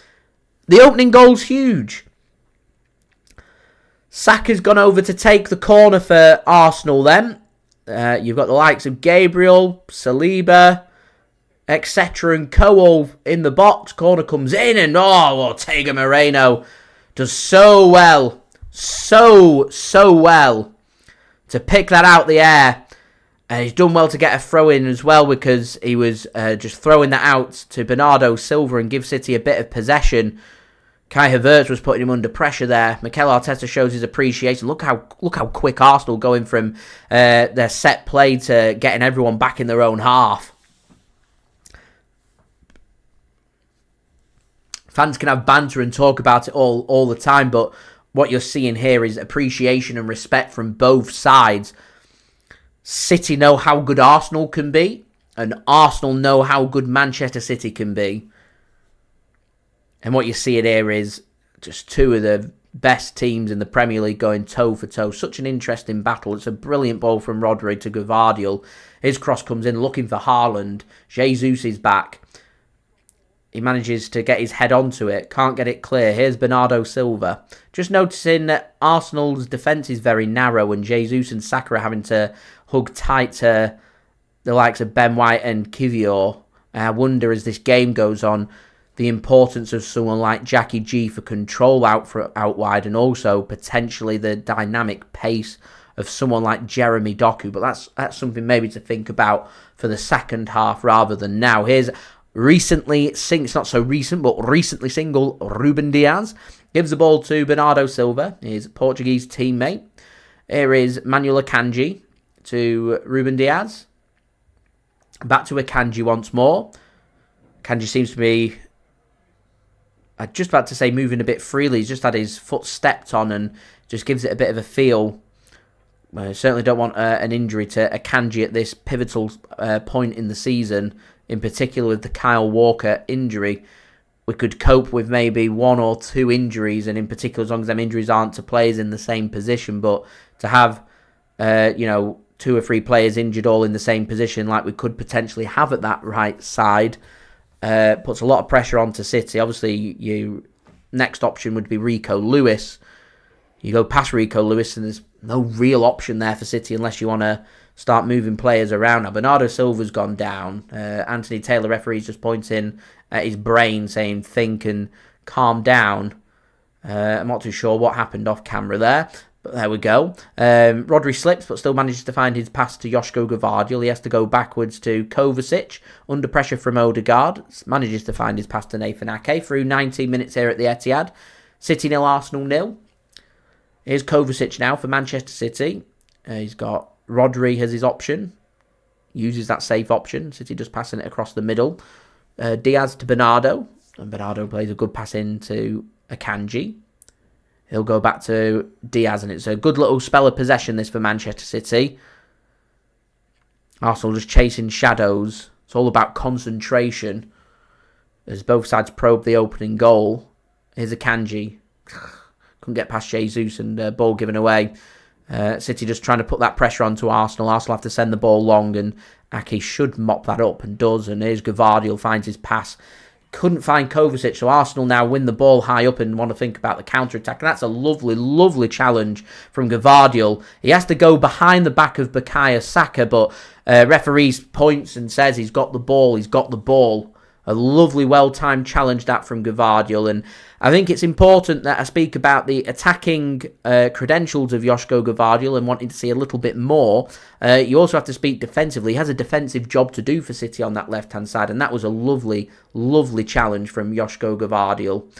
Here's Phil Foden then, under pressure from Jorginho. Does well. Finds his pass. Kovacic, he's having to pivot really deep for City at the moment, Mateo Kovacic. Doing a good job of it, though. And here's Diaz then. City can finally burst forward. Rodri. There's plenty of options out on that left-hand side. Bernardo Silva's now gone into midfield. So I presume there's been a bit of a change up for City's midfield as a pass comes in and Foden picks that up. Keeps himself on side in his pass. Foden's off it a little bit with his passing. That's 2 stray passes at key important times. Giving away a silly corner, which Arsenal could easily have capitalised upon, and then we get ourselves in a good position there, and he gives the ball away again, not finding his passes. Phil Foden's had a very good season for City, but he needs to get his head in the game. Andrew says, Arsenal not playing like a side on an 8-win streak, the side that's won every game in the Premier League so far this season as well, let's not forget. Very respectful of City at the moment, Arsenal, but as I said, it's a must-win game. Both sides could do with winning the game. That's not a good ball from Rodri and ping straight out of play for a goal kick to Arsenal. So, guys, don't forget, leave a thumbs up. Now just 44 likes away from 100 likes. Do subscribe as well if you're new around here. Press that red button, press the bell, and put your push notifications on. And do go and check out today's video sponsor, SofaScore. Links and details there in the description and also in the live chat. I'm hoping this game's going to open up a little bit, because at the moment you're seeing 2 sides that are too respectful of each other. Very similar to the game at the Emirates Stadium, a game of few opportunities. And if ever we've needed it, this game needed an early goal just to open it up. Get an early goal in this could have been a cracker of a game. We still await that opening goal. 23 minutes in here at the Etihad. City just starting to see a little bit more of the ball. I'd like to see us be a little bit more tenacious with it. Arsenal have obviously got them threats on the counter-attack. Havertz then up against Akanji. So Akanji's the man that's gone into midfield for Man City. We're seeing him alternate a little bit with Bernardo Silva. If you see Bernardo Silva dip into midfield, Akanji drifts out wide to provide that width for City. Here is Ruben Dias for Manchester City then. We're about 30 yards out from Arsenal's goal. De Bruyne finds Bernardo Silva. Here is De Bruyne. He just plays a ball across and Jorginho gets his foot onto that. And Arsenal can get it clear. Here's Kai Havertz. He's got nowhere to go. Can't find Declan Rice. It's a big battle there in midfield. Declan Rice up against Rodri there. Rodri comes out on top there, and the City fans get behind the teams. We want to see a little bit more urgency from City. Here is Rodri. Bursting City forward to Akanji. Not got too many options on that right-hand side, so he's got to go to De Bruyne, and he pings it through to Akanji, and he tries to square a ball across. Not the best of balls, and Kiwior in the right place at the right time, just see out the initial danger, and Akanji couldn't beat the first man there in what was a good position for City. I like Akanji. Defensively, he's a brilliant player. I've always said, though, City like for him to be the John Stones, that player that's getting forward, and to me, he's not offensively the best of players that we've got available. And if you used to say to me, which player do I not want on the outside of the 6-yard box squaring a ball across, it's probably Akanji in that position. But here we are. Who am I to argue? Here's Nathan Ake then to Rodri. Had a chance to put a ball into the box. He moves the ball into congested space, and there's Declan Rice showing his quality. Slides in, wins the ball, and Arsenal think about the counter-attack. And Odegaard here up against Kai Havertz. He gets the overlap of Gabriel Jesus. Uses him now. And that's a good pass into space. And, that's a nasty little hit there from Kai Havertz on Ortega-Moreno. Remember, we have got an injury to Ederson. He's not in the squad today. So if Ortega-Moreno is injured and can't continue, it'll have to be Scott Carson that comes on for Manchester City. And pass comes in from Jesus. The ball's there to be won, to be fair, for Kai Havertz. I just want to have another look and see if he goes studs in or not. Or see if Havertz pulls out. No, he goes in with his studs. It's purely accidental. I'm not suggesting that it's anything more than a free kick for Manchester City. Pep Guardiola is saying he should keep his studs down. He should keep his studs down, but it's all purely accidental. The ball is there to be won. I'm more concerned here that Nathan Ake's gone down, and Nathan Ake's coming off. Now, that is a massive blow for Manchester City. He's just feeling the back of his calf. He's got a calf injury here, Nathan Ake. He's not one of the players I was concerned about with injuries heading into this game. So this is a new injury that's been picked up. So Rico Lewis is coming on, and that is a massive blow for Manchester City. Absolutely massive blow. But what an opportunity for Rico Lewis, and ahead of some huge Premier League games for City and the Champions League coming up as well. What we don't want to see is Nathan Ake coming off at this important stage, and injuries to Kyle Walker and John Stones as well. This is something we really could do without. Now, the positive is Nathan Ake is walking off unaided. He's got a little bit of a limp. I wonder if Man City are maybe just wanting to take a little bit of a precaution here, because you have got the options from the bench that anything more sinister or serious that Man City may think, do you know what, we would have to take Nathan Ake not only off the pitch but down the tunnel and receiving treatment. At the moment, he seems to be walking okay. I'm not too sure if he has gone down the tunnel or not there for City. The bonus is Ortega-Moreno has got up and is okay, as Kovacic sells Bukayo Saka a dummy. He can send it long, and Gabriel up against Haaland there. A big battle. Manages to get his head onto it, and De Bruyne kicks out there, Kevin De Bruyne. He doesn't need to do that. Gabriel goes through the back of De Bruyne. He's unhappy about the challenge there. Arsenal clearly thinking to themselves, Man City got a few injuries. We're just going to try and knock them around. Goes on his knee. It's a nasty challenge. It's a yellow card. He knows exactly what he's doing there.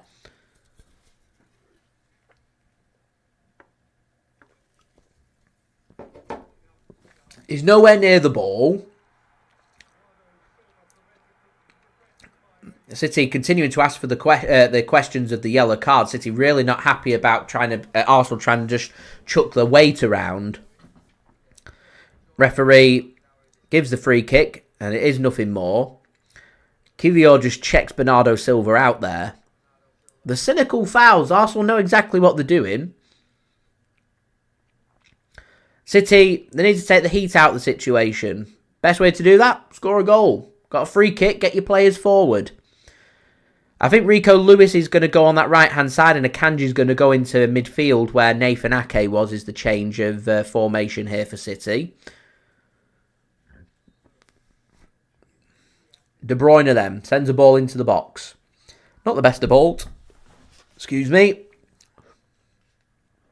Arsenal can get a head onto it and get it clear. City can mop it up. 28 minutes in. 0-0. Ake's gone closest for City. With a header saved by Raya. Other than that, we see Nathan Ake go off the pitch. Injured with a calf injury. City dominating possession. Dominating play. Not too many opportunities. Pretty similar to the game that we had earlier in the season at the Emirates Stadium. Here's Kovacic under pressure, gives the ball away. And this is where Arsenal need to make it count. And they're just struggling to get their flow that they normally have, Arsenal. Because Arsenal are very good with their ball distribution. They've not really managed a way to make it work. They've not had that many opportunities. Went close-ish with Gabriel Jesus before, with a shot that hit the side netting.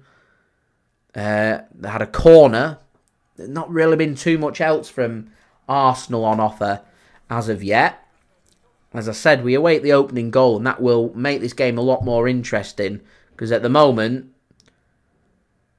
you know, both sides will look at it and they'll say, we want to continue this Premier League title race, but, you know, City, we need to win this game.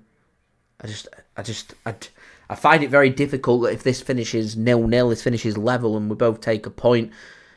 I just don't see how this suits anyone other than Liverpool. Liverpool will be delighted with that. It's the best result of the season for them, and it's not even them playing, knowing that both the sides chasing them have dropped points.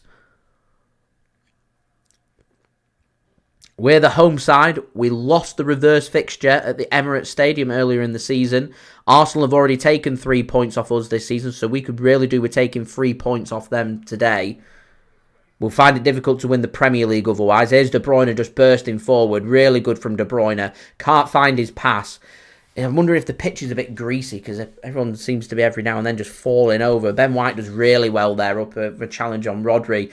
That's good work from Saka and good work from Ben White again. And Odegaard, their main creator in midfield, just wants the ball. He bursts forward, gives the ball to Ben White. Cross comes in.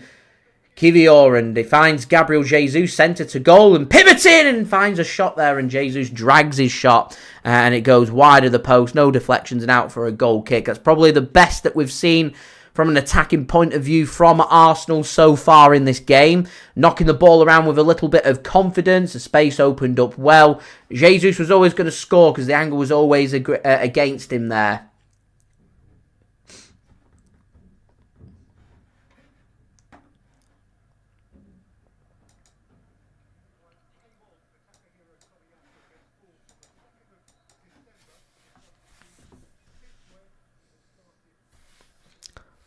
Ortega-Moreno then sends it long. Not the best. An out of play for a throw-in.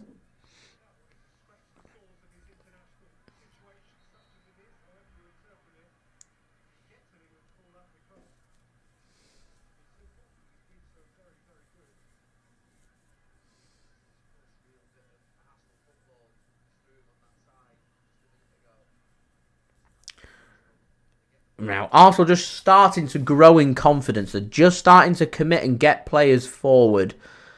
They haven't found a way to link it up too well, though. Just comes off the back of Declan Rice there, and they're not having that look. You make your own look in football, but they're just not having that look, and it's not falling right for Arsenal. And I just feel like City really need to capitalise upon that. Here's Gvardiol now to Kovacic. Rodri to Kovacic now. Gives the ball to Gvardiol. Here's Ruben Dias.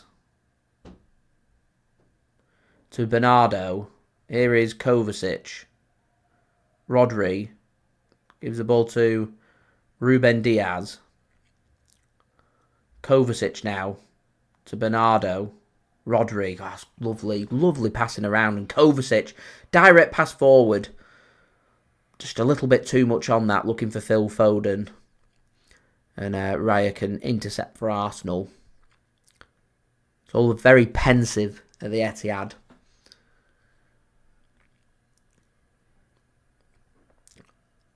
And it's not just City that are nervous, it's Arsenal as well. As I said, it's not really, it's just Ben White, Saliba, very un-Saliba, just passes the ball looking for Ben White, passes it out of play for a throw-in. The link-up play for Arsenal's not there, it's disrupted. I don't know whether it's just because of the occasion, the nervous or the pressures or a bit of everything. I'm not too sure, but it's just not quite clicking for Arsenal. And whilst it's not clicking, I'm going to continue to push along with my thought on this, that whilst it's not clicking for a side as good as Arsenal, you have to capitalise upon that. I think Arsenal's heads could go if City grab the opening goal. I really do. I think they'd push really hard to get an equaliser, and they'd leave acres of space that, as long as defensively we shore ourselves up, we're good to go. That's a poor giveaway from City, and City at 6s and 7s, there's options there for Odegaard. He's just a little hesitant. Jesus, edge of the penalty area, twisting, turning, he's got nowhere to go. A block comes in, and City want the offside flag, and the offside flag does go up now, eventually, for Manchester City, and Kovacic to the rescue for Manchester City there, and City just hit panic station. So it's Kovacic's poor giveaway, looking for Ruben Dias. Ruben Dias ensured that Odegaard had to go onto his left foot, and because he just hesitates, it's only a second. He had options of Havertz and Jesus. He couldn't find them. It's really good defending from Ruben Dias, that. And City do enough. Arsenal can't punish Manchester City. Here's Erling Haaland. Not seen too much of Haaland so far. He goes down under a challenge from Gabriel. Wants a free kick. Free kick doesn't come. City not really found any way of getting Haaland too involved. Here's Saka. Up against Ruben Dias. Got Gvardiol now in support. So Saka just has to work it to the edge of the penalty area. Here's Declan Rice. He can hit them. Working it round, and Declan Rice just couldn't quite sort his feet out, and Arsenal players getting in each other's way there, and Jesus just looks to try and ping one through, and Ortega-Moreno reads that really, really well. Really, really well. Gathers that up for Manchester City. Really good work that from Manchester City from a defensive point of view. Jean, thanks for tuning in. It's certainly a make or break for the title, as we're now 41 likes, guys, away from 100 likes. Any help towards that would be much appreciated. Do subscribe as well if you're new around here. Thank you to everybody for tuning in so far, and do go and check out today's video sponsor, which is brought to you by SofaScore. It's a free app to download. Link is in the description, also in the live chat, or you can use the QR code on screen as City send a long ball forward, looking for Erling Haaland. Can't find him, and Arsenal do well just to mop that one up, and Ben White will give the ball to Saliba. It's a scuffed clearance from him, and City can have a little bit of possession here in Arsenal's final third. Gvardiol finds Foden. Here's Kovacic. Kovacic, to me, I know we're only 36 minutes in, he's been outstanding. Other than that little giveaway, he's been everywhere for Manchester City. Again, he did really well to recover himself. Ruben Dias has had a really good game so far. I feel pretty assured for City's defensive point of view right now. I just want to see a little bit more attacking finesse from City as Bernardo looks to try and put a ball into the box. Rodri happy just to take control and play the ball back to Akanji. Here's Akanji now. Foden's got himself more into midfield. Gvardiol continuing to stretch the play here for Manchester City. I'd like to see a lot of clever combos, little 1-2s, tap and move from City. It's, to me, just a little bit too pedestrian, which is why I think we're struggling to create. Arsenal going with a low block. It's like playing Brentford at home right now. Here's Gvardiol. Get a good ball into the box, Josko. He goes for it. He tries to find Haaland, and good defending from Arsenal in the end to put Haaland off, and his header miles away from where he wants it to be, and that will go out of play for a goal kick to Arsenal. It's not the worst of balls in from Gvardiol. It's really good defending from Gabriel. Really good defending.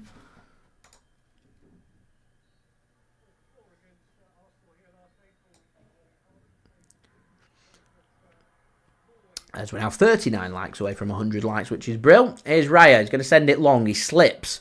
I said, I think this pitch might be a bit greasy. Few players have just slipped over at the moment. That should be a free kick every single day of the week. Declan Rice takes out Erling Haaland. Haaland can't believe a yellow card still hasn't been distributed by the referee. I feel like if he puts a yellow... As soon as that first yellow card comes out, you feel like there's going to be quite a few. You really do. It's just a deliberate leg up from Declan Rice. It's a free kick and it should be a yellow card. There's a few players for Arsenal that should be on a yellow card as far as I'm concerned. They've been lucky to get away with 2 or 3 of the challenges that they've got away with. City aren't very happy about it. As I said, City need to find a way of using that frustration into positive energy to try and create opportunities. Here's De Bruyne, looks for the back post. Akanji should keep this in. Works it back to Rico Lewis. Not really seen too much of Rico since he came on for Nathan Ake. He's been on for a good 15 minutes or so at the Mo. He's not had too much to do. Here is Rodri. Works the ball to Josko Gvardiol. You're seeing Kovacic is just dropping so deep. He's dictating the pace of the game, Kovacic. I said City always look like they've got more control in the game when he's there. Here's Bernardo. Oh, he's turning lovely there. Brilliant from Bernardo Silva. Finds a pass to Ruben Dias. We've not got Kyle Walker, so we've got no one to provide that 40-yard that 40-yard drive at goal as a cross comes in from City. Rodri gets his head onto it and out of play for a goal kick. There's a lot of pace on that ball in from Akanji. City couldn't really find a way of converting that into an effort on goal.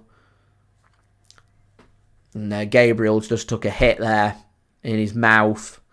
So he's stayed down, and you'd think with him staying down, even though it's his teeth, you'd think that'd class as a head injury. But referee clearly just happy to continue with the flow of the game, and the referee's clearly had instruction from the referee association just to keep the pace of the game. So I think some challenges have gone unpenalised. Yellow cards haven't been given when maybe they should have, just to try and have a bit of flow to the game. As Raya just slips over. I'm going back to, I think this pitch might be quite greasy. I've seen Phil Foden slip over. We've seen Raya slip over a couple of times as well. Can City create these opportunities? At the moment, it's given away and Arsenal penalised. I'm not sure about that, on Gvardiol. I'm not so sure. Arsenal look a bit frustrated with that decision. It's nice to have a decision go our way, by the way. I don't mean that from a free kick point of view. I mean that from a yellow card point of view. I think Arsenal are very lucky not to have 2 or 3 of their players on yellow cards.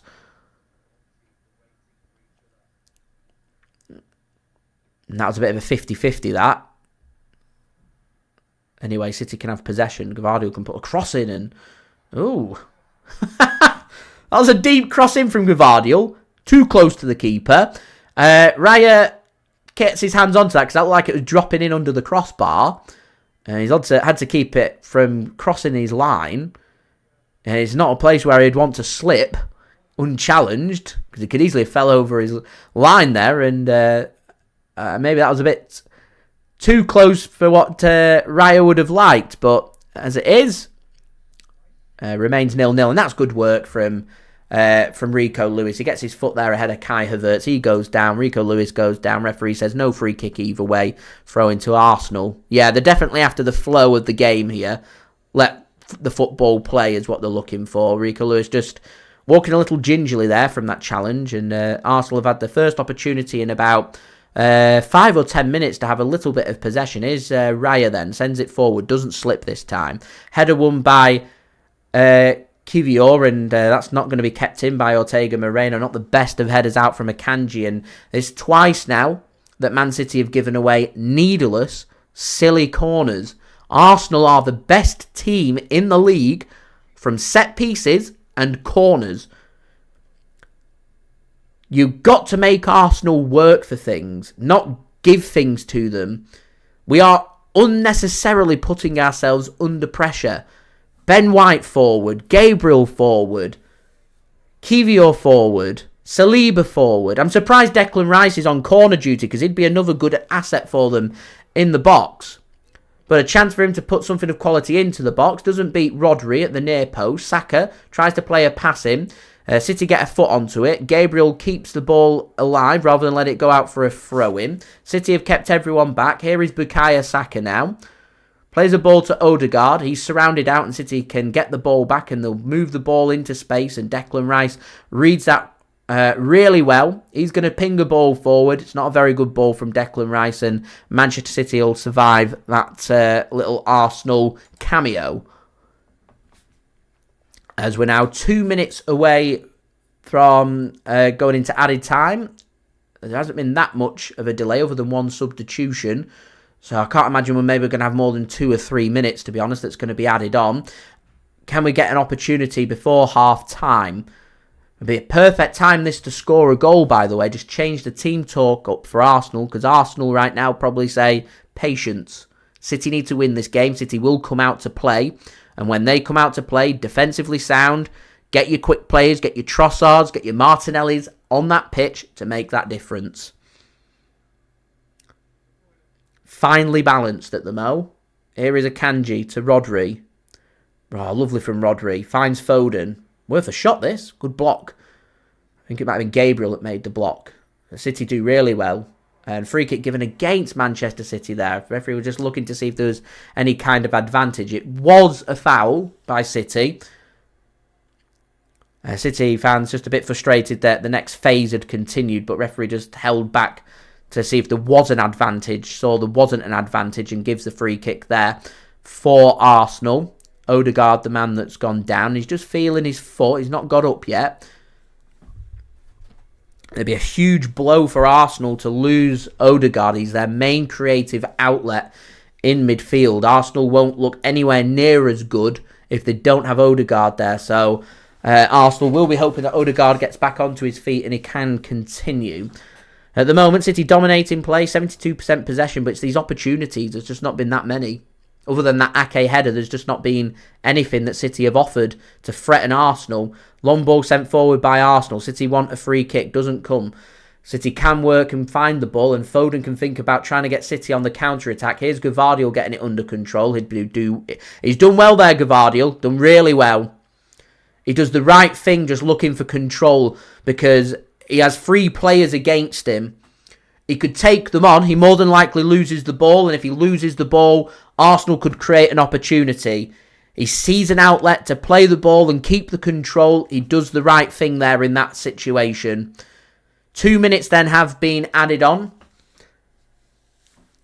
Remains 0-0 here at the Etihad Stadium. Don't forget, guys, if you are enjoying the content, please leave a thumbs up. 38 likes away from 100 likes. Any help towards that would be great. Do subscribe. And also don't forget to check out today's video sponsor, SofaScore. Links and details there in the description. Here's Gvardiol. Finds Foden. Lovely drop of the shoulder that from Foden. Here's Rico Lewis. Can he find his pass? The answer is no. And Arsenal can hack that one clear just about. Odegaard can't get it under control. It's gone a bit scrappy, this. And De Bruyne does really well. And he's given a free kick against De Bruyne there. I'm not sure about that. De Bruyne's not sure about it either. He shakes his head. And Arsenal probably just happy to take a breather there. I mean, De Bruyne... do you know what? I think I'm unfair on the referee there. De Bruyne doesn't get the ball. And he makes contact with the player. Not loads of contact, which is what caused me to question as to whether it was a free kick. There was contact. So, free kicks given. I think any game in the Premier League, you're going to see a free kick given for that. Arsenal is happy to eat away at the clock here. And a final opportunity for them, really, just to send everybody forward and just pump this ball as close as they can to City's penalty area and see if something sticks, something falls. David Raya just sends it long. Should be dealt with by Diaz. Is dealt with by Diaz. He gets his head onto it. Can Arsenal get it under control? The answer is no. That'll be a throw-in for Manchester City. City not really in a rush to get play back underway, so that may well be the final attack of the half. We'll see if the referee chooses to add on any of the time wasted. Looks like he is, as play does continue. Here's Kovacic for City. There we go. Half-time whistle is blown there. So it is 0-0 here. And Manchester City, it's been a controlled performance from City. We await the opening goal. Remember the importance of this game. Remember what's at stake. Manchester City must win this game. And other than one corner I haven't seen, from an attacking point of view, enough from Manchester City. Now, if 0-0 was enough for Manchester City today, I wouldn't have too much of a concern. But 0-0 isn't enough. Liverpool have a better goal difference, so a draw here serves City no purpose because we don't have Liverpool to play. A draw isn't a good result for City. A draw at the Etihad would be a good result for Arsenal, but in hindsight, they go from having things in their own hands to not, and they're relying on favours, and it becomes difficult because needing Liverpool to drop points in one game can easily lead to needing Liverpool to drop points in 2 or 3 games, and if you get into that position, you're finding it difficult, and it is very much moving on to advantage Liverpool, and that's what it would take for City to win the Premier League if this result stays the same. We will struggle to win the Premier League if we do not win this game. Not impossible, but we've got to win this game, and we're putting ourselves under pressure because there's just no real margin for error. We need to win this game as far as I'm concerned. There's no other way I see City winning the league other than going through this game and Manchester City winning this match as well. So, going to go through the half-time statistics and draw up some conclusions and have a look at second half. What can Manchester City do to try and win this game and pick up them 3 points that we so desperately need? So, City are having more of the possession, which is good. 72% possession. We look like we've controlled this game more than Arsenal. Expected goal rate is near enough neck and neck.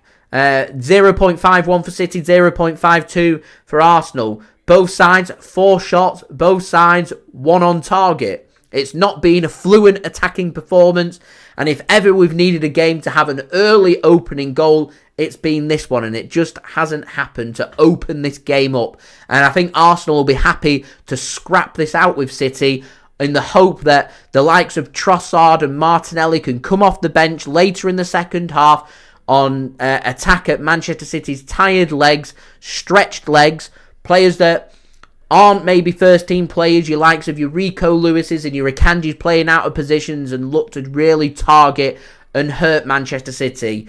We could really do with a quick start in that second half and grab that opening goal. It takes the pressure off us and puts the pressure onto Arsenal.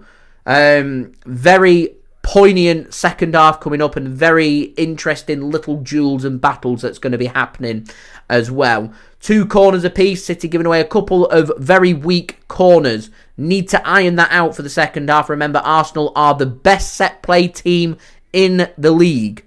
So we need to be wary and we need to be careful of that. Manchester City, maybe they're going to feel a bit annoyed that Arsenal players who could have had 2 or 3 of their players on yellow cards for cynical fouls. They knew exactly what they were doing. They've been happy to go with a physical battle with Manchester City and put City through their paces and go through the wars. But at the moment, referee seems more interested in keeping a flow to the game rather than looking to give out yellow cards. And referee keeps pointing towards players thinking and the play continuing and always looking for them advantages as well. And remember, Manchester City, when we've gone up against some of the best teams in the Premier League so far this season, bar 1 win against Manchester United, the 2 wins that we've had against Manchester United so far this season, everything else for City's not worked. Away at Aston Villa, poor. Games against Chelsea, both at home and away, not great. Dropped points in both them games.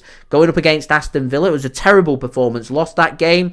We've not beaten Liverpool all season. We lost to Arsenal as well. You can't keep affording to do that. You need to turn these results around. We need to win this game as far as I'm concerned. I want to see more from City. We're controlling the game. We're having the passes. We're having the possession. 330 passes were accurate by City out of 362 and 91% pass completion rate. We just need to find a way of creating them opportunities, gambling and sending a player forward. And if the ball's there to be hit, have some shots. Test David Raya, because he hasn't had that many. David Raya is probably the most comfortable player right now on the pitch. He's had nothing that's challenged him apart from one header from a corner that luckily fell his way. Other than that, City haven't really offered anything on goal. And for me, I want to see more from Manchester City. There has been some good performances. It's not all doom and gloom, by the way. Kovacic has been outstanding. Ruben Dias at the back has been brilliant for City. I think Akanji's slotted in and done different roles really well for City as well. Rodri's having a good game. We just need to find a way of Kevin De Bruyne, Phil Foden, Erling Haaland, Bernardo Silva just getting a little bit more involved in the game is what I want. And as Johnson, thanks very much for tuning in, is saying, we're lacking a bit of quality in the final third of the pitch, our final product. That's what we need to improve on. And if we can find a way to make that happen in the second half, then happy days. If not, we've spoke about the importance of Martinelli and Trossard from the bench for Arsenal. In terms of attacking options for City, your Grealishes, your Jeremy Dokus, your Julian Alvarezes, these could be players that could be very important going into the second half. Johnson makes a good point about Josko Gvardiol. I was going to have my own little separate little discussion about Josko Gvardiol. He's put in some good challenges. He's got himself forward. He's had a good game. I just want to see Gvardiol gamble a little bit more and push himself just an extra 5 yards forward. Because I think that could be a really good outlet. It's forced Saka back. It's forced Ben White. Ben White's playing very narrow right now. So it would just be a one-on-one battle. And Saka, first half, hasn't been that good. But Saka's got a lot of quality. So going into the second half, he's a player that you've got to respect. You've got to keep it tight. You've got to keep him out of the game. You've got to keep him quiet. You keep him quiet, you're on to a win. Keep your Odegaards quiet, you're on to a win. And that's something City have done really well in this game so far. We just need that final end product. Get that ball into the back of the net, create them opportunities, and put Arsenal under pressure. Huge 45 minutes coming up, guys. Get your thoughts in the live chat. Neil, thanks for tuning in. Says 100% we need to get faster balls up top. Completely agree with that. Jean, thanks for tuning in, much appreciated. Andy and Andrew, thanks for tuning in, much appreciated. Raheem, Ake was taken off with a calf injury, which is a blow for Manchester City. We've adapted really well to that situation. And the only other player that I need to speak about is Ortega-Moreno comes in. It's not easy being the backup goalkeeper, and he's come in and he's done a really good job for Manchester City. There are positives here. We just need to find that final ball and the back of the net. And you do sense that City always find something. So when that opportunity does come, it does need to go. So guys, I've got some halftime entertainment for you guys to enjoy. It is brought to you by my partner channel, Mixid. You can find his links in the description. Do go and check him out. That would be much appreciated. This is the New York State cocktail. So he's currently doing the 50 states of the United States of America with a cocktail from each of them states. And he's recently covered New York and covering the Long Island iced tea. So sit back, relax, grab yourself a drink and some snacks, and I'll see you ready for the second half. And what a huge second half it's going to be.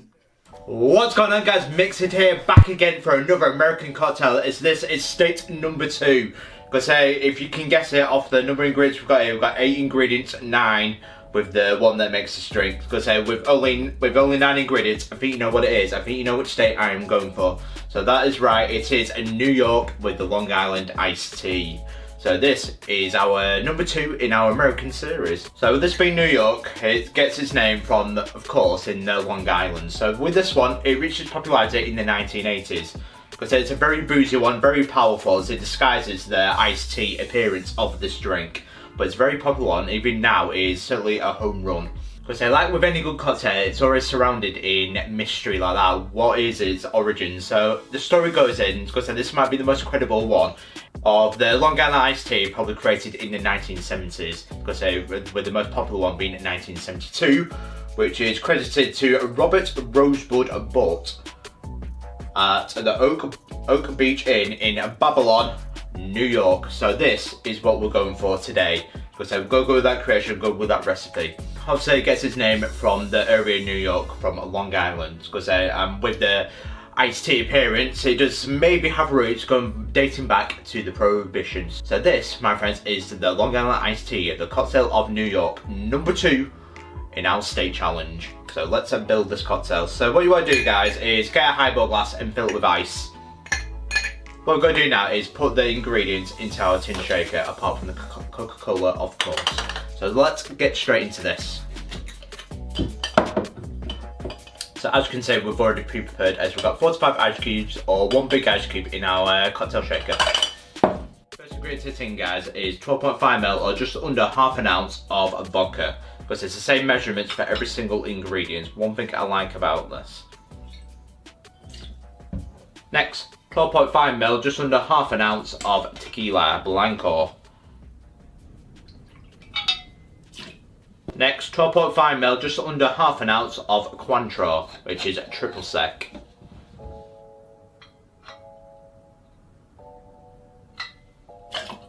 Next, 12.5ml, just under half an ounce of white rum.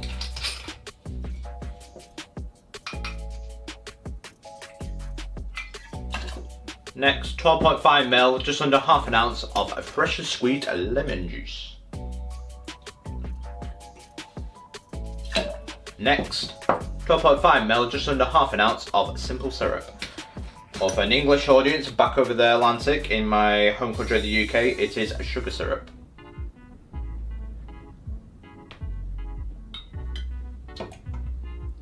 Last but not least, 12.5ml, just under half an ounce of gin.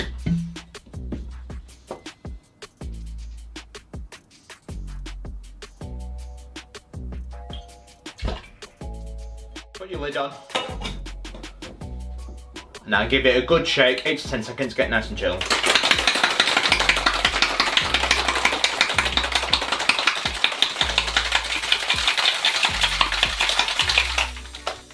So what you want to do now is grab your glass, your eyeball glass, and strain over it.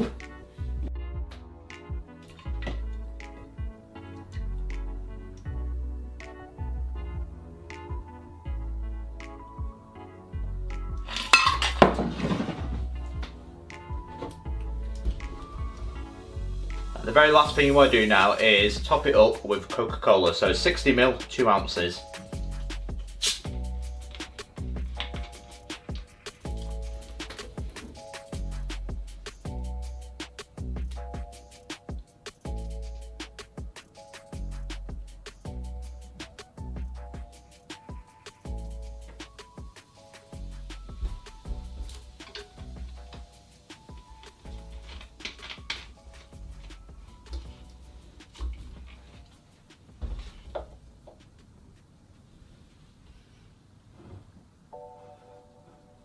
So as you can see, you got that classic iced tea appearance. We can give this a little stir now.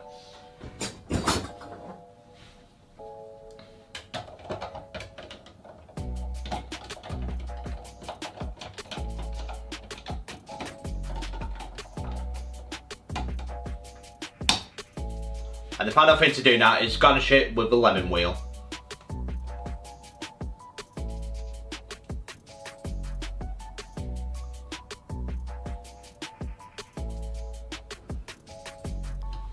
And there we go, my friends, one Long Island iced tea, the state cocktail for New York. And there we go, we have the state cocktail of New York, the Long Island iced tea. How does it taste?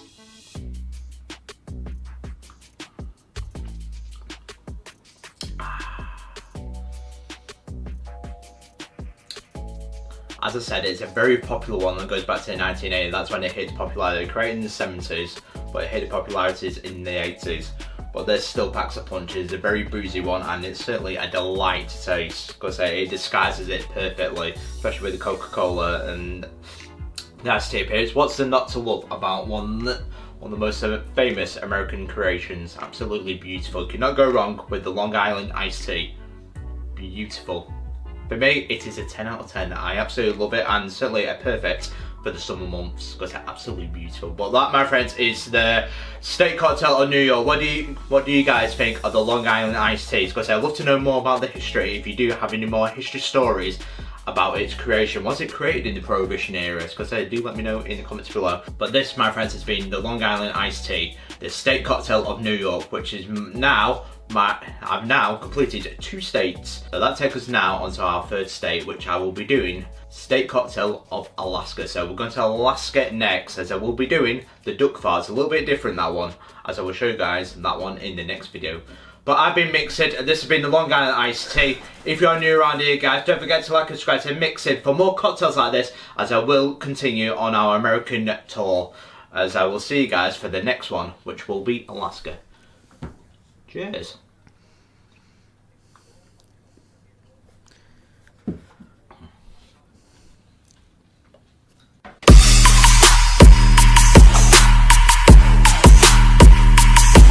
Very well made that by Mixid. Thank you so much for providing today's halftime entertainment. Do go and check him out. Links and details, they are in the description. Players just making their way out of the tunnel now. Remember, in the earlier kickoff, you had Liverpool taking on Brighton and Hove Albion in the Premier League, which Liverpool have won by 2-1. Brighton did lead in that game as well, but Liverpool continuing fortress Anfield and finding a way to win. And that's what Manchester City need to do this afternoon in the second half against Arsenal. City are going to be getting us underway, attacking from right to left. Phil Foden getting us underway. And I think we can all agree that we're hoping that we can see a little bit more from Manchester City in the second half, as Ortega-Moreno already sends a long ball forward, putting Arsenal under pressure, and Gabriel Jesus getting back there just puts the ball into the stands. And I wonder if Arsenal have started Gabriel Jesus just for that reason, and obviously happy with someone like Leandro Trossard and Gabriel Martinelli to, from an attacking point of view, provide what Arsenal are looking for, but from a defensive point of view and tracking back and ensuring that City don't get the space that they're looking for, that might be why Jesus is starting to provide further support to Polish international Kivio starting at left-back for Arsenal today. They could have gone with Zinchenko or Tomiyasu. They've stuck with Kivio, who's helped provide some real physicality for Arsenal on that left-hand side, and City just continuing to knock the ball around, and that's a poor giveaway from Ortega-Moreno, and Arsenal can't make it count, Jesus can't make it count, and just sends the ball straight to the feet of Ruben Dias, and City can get it half clear at least, and Arsenal do give the ball away. Jorginho it is, very un-Jorginho-like, and City here could have a 3-on-4 situation. Here is Bernardo Silva. He's got Foden, De Bruyne, Haaland and Gvardiol all going into the box. De Bruyne is just going to overlap here for Bernardo Silva. He doesn't use him. He uses Rico Lewis, who pivots so well. And here's Foden to Rodri. Rico Lewis made a good run there. And Kovacic! Oh! Just wide from Kovacic. Good stuff from Manchester City.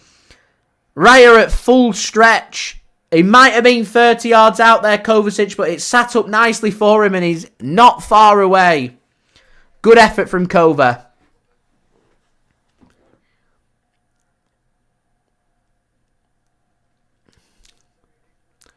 Black Rose, thanks for tuning in. Black Rose is spot on the money. A draw today means a win for Liverpool. Back-to-back wins for them on the same day with a draw here today. It's only Liverpool that's happy. I don't understand Arsenal's approach. I don't think Arsenal can afford to 0-0 this game. I wonder if they're just trying to be patient as City send a long ball forward. And I think the referee's given a free kick, looking for the advantage for City. And the referee said no advantage for City from that ball forward. So it's a free kick. It was Gabriel up against Erling Haaland. He's all over him there. His shirt.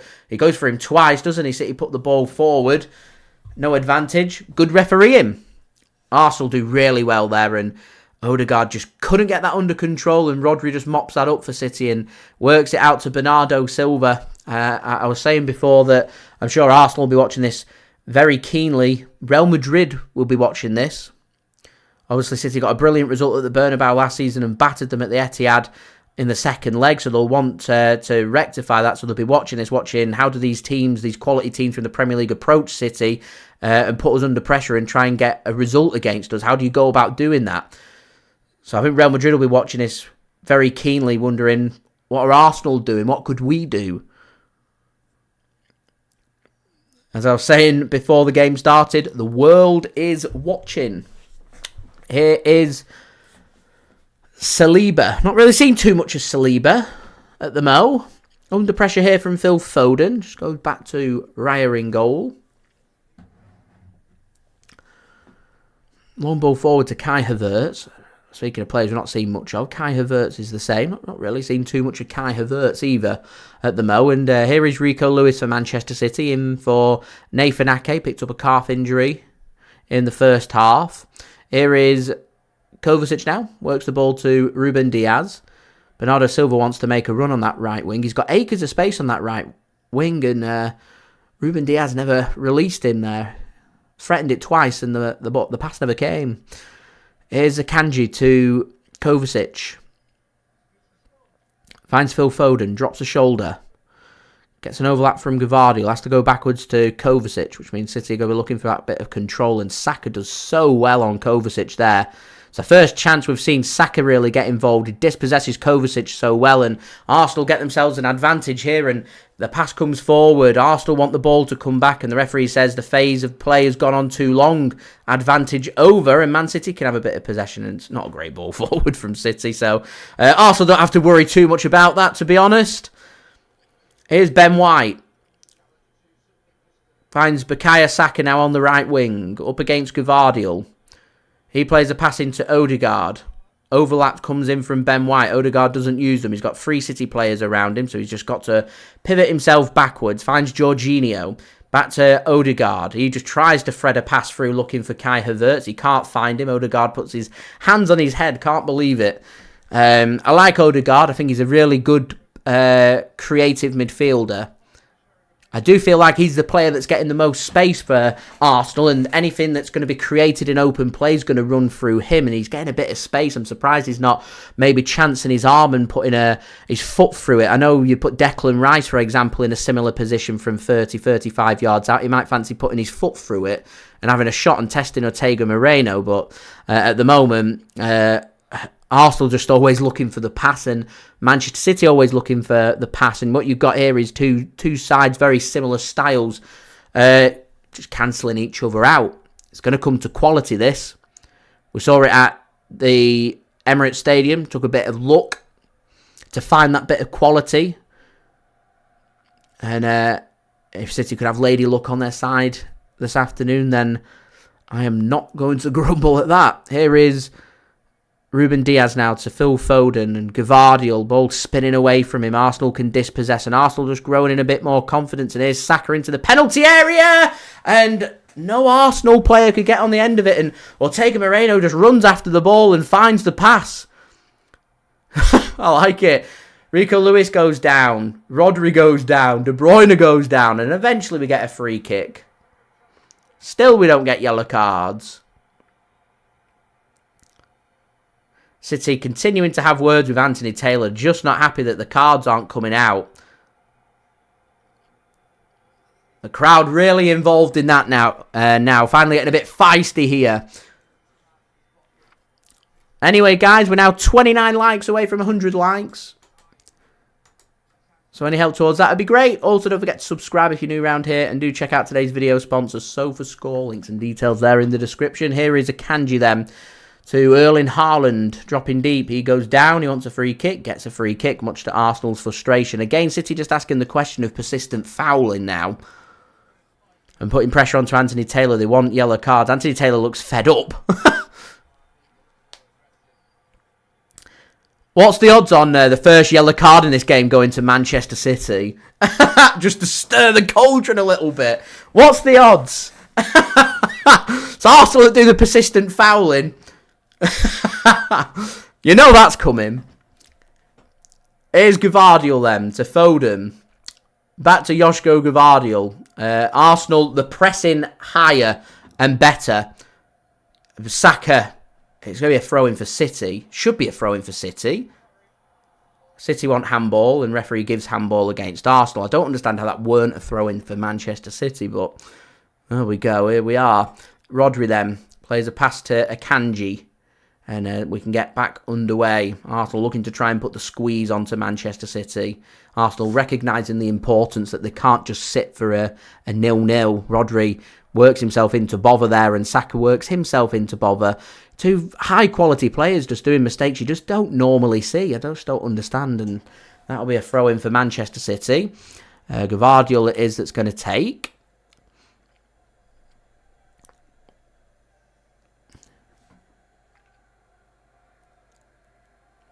A rendition of We're Not Really Here ringing around the Etihad. City at the moment 3 points behind Liverpool with a worse goal difference as De Bruyne picks the pocket of Declan Rice. And De Bruyne avoids the challenge, and Arsenal mop that up, and Declan Rice does just enough not to commit the foul, because that would have been a certain yellow card.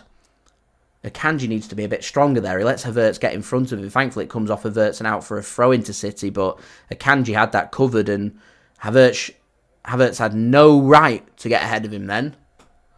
Here's Ortega-Moreno for City. 55 minutes in here at the Etihad, 0-0. Haaland getting involved in a war of words with Gabriel. Normally you see two players around Erling Haaland at all time. Arsenal's just said, Gabriel, your job today is hang tight to Erling Haaland. A one-on-one responsibility. Here's Rico Lewis then for Manchester City.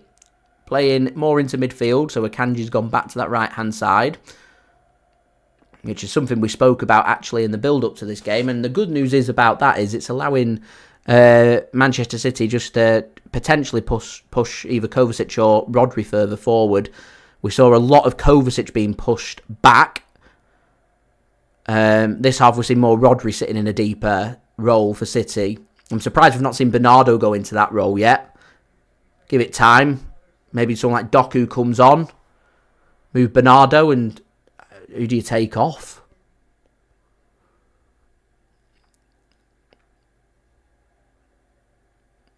I don't know who you take off.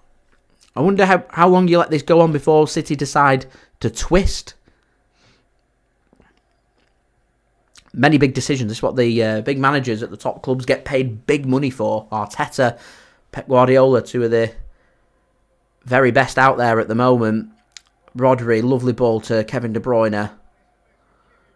Kiwior just putting De Bruyne under pressure, and he's done really well just to force De Bruyne to go wide, and Bernardo Silva's happy for that to go out for a corner to Manchester City, and the City fans show their appreciation. They'll come over for a corner. As I said, set pieces could be crucial for both sides, so it's important when City do have these corner kicks. You put a quality ball into the box and you ask the question. We already saw City go closest in the first half from a corner through Nathan Ake. Foden it is that puts a ball in. Ben White gets his head onto that. It's not a very good ball. Akanji, was he asking the question to Foden about, was that the plan?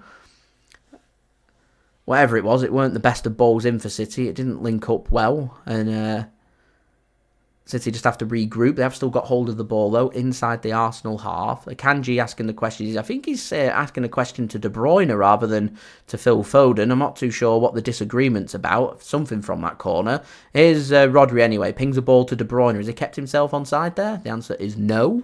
And the offside flag goes up. And that's disappointing from KDB. He can look across the line there, playing on the right wing. Should be able to keep himself onside from that position. But here we are.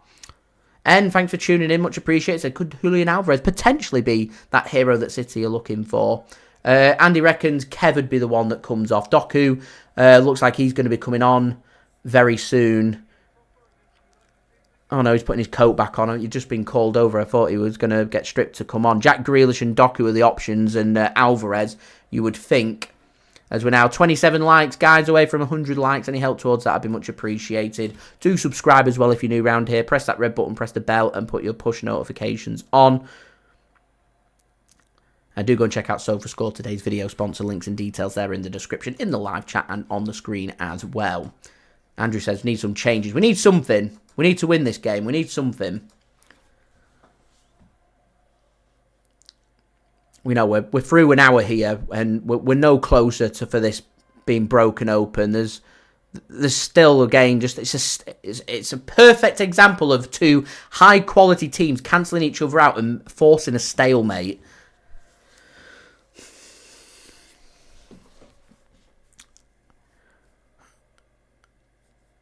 The Arsenal's game plan will be just to stick it to this as long as possible, because they know that City are the team under pressure. City have to twist, and that will give them the space through the final 10, 15 minutes to try and hurt City. That's when you'll see Martinelli and Trossard. Trust me, that's what's going to happen.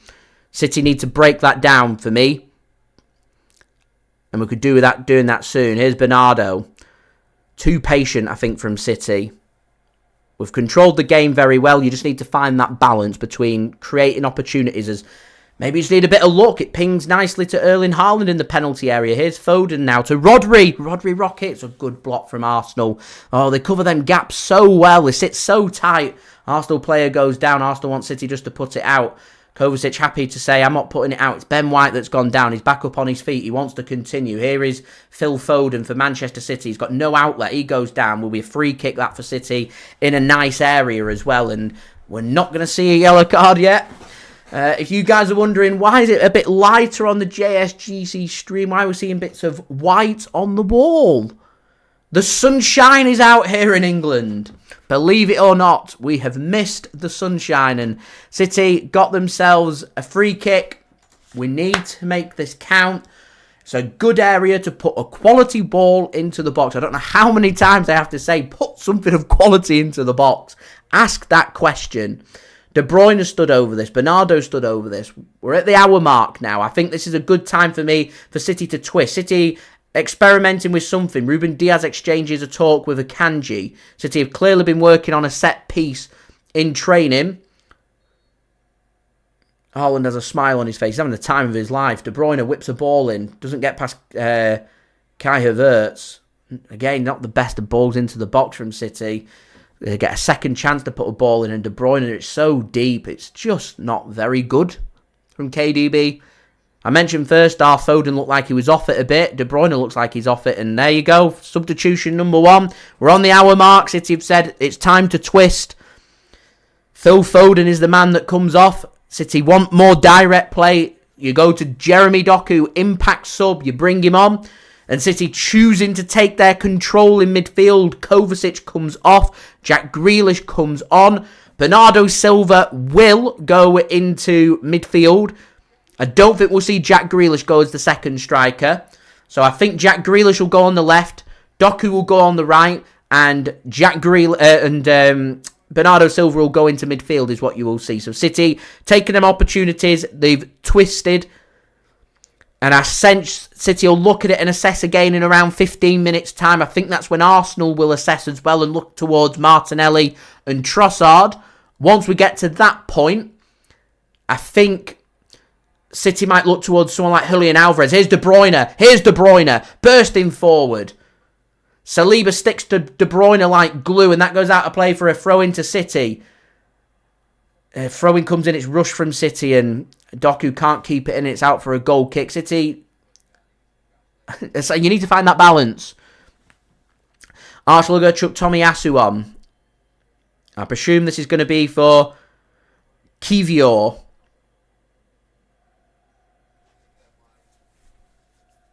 You would think, anyway.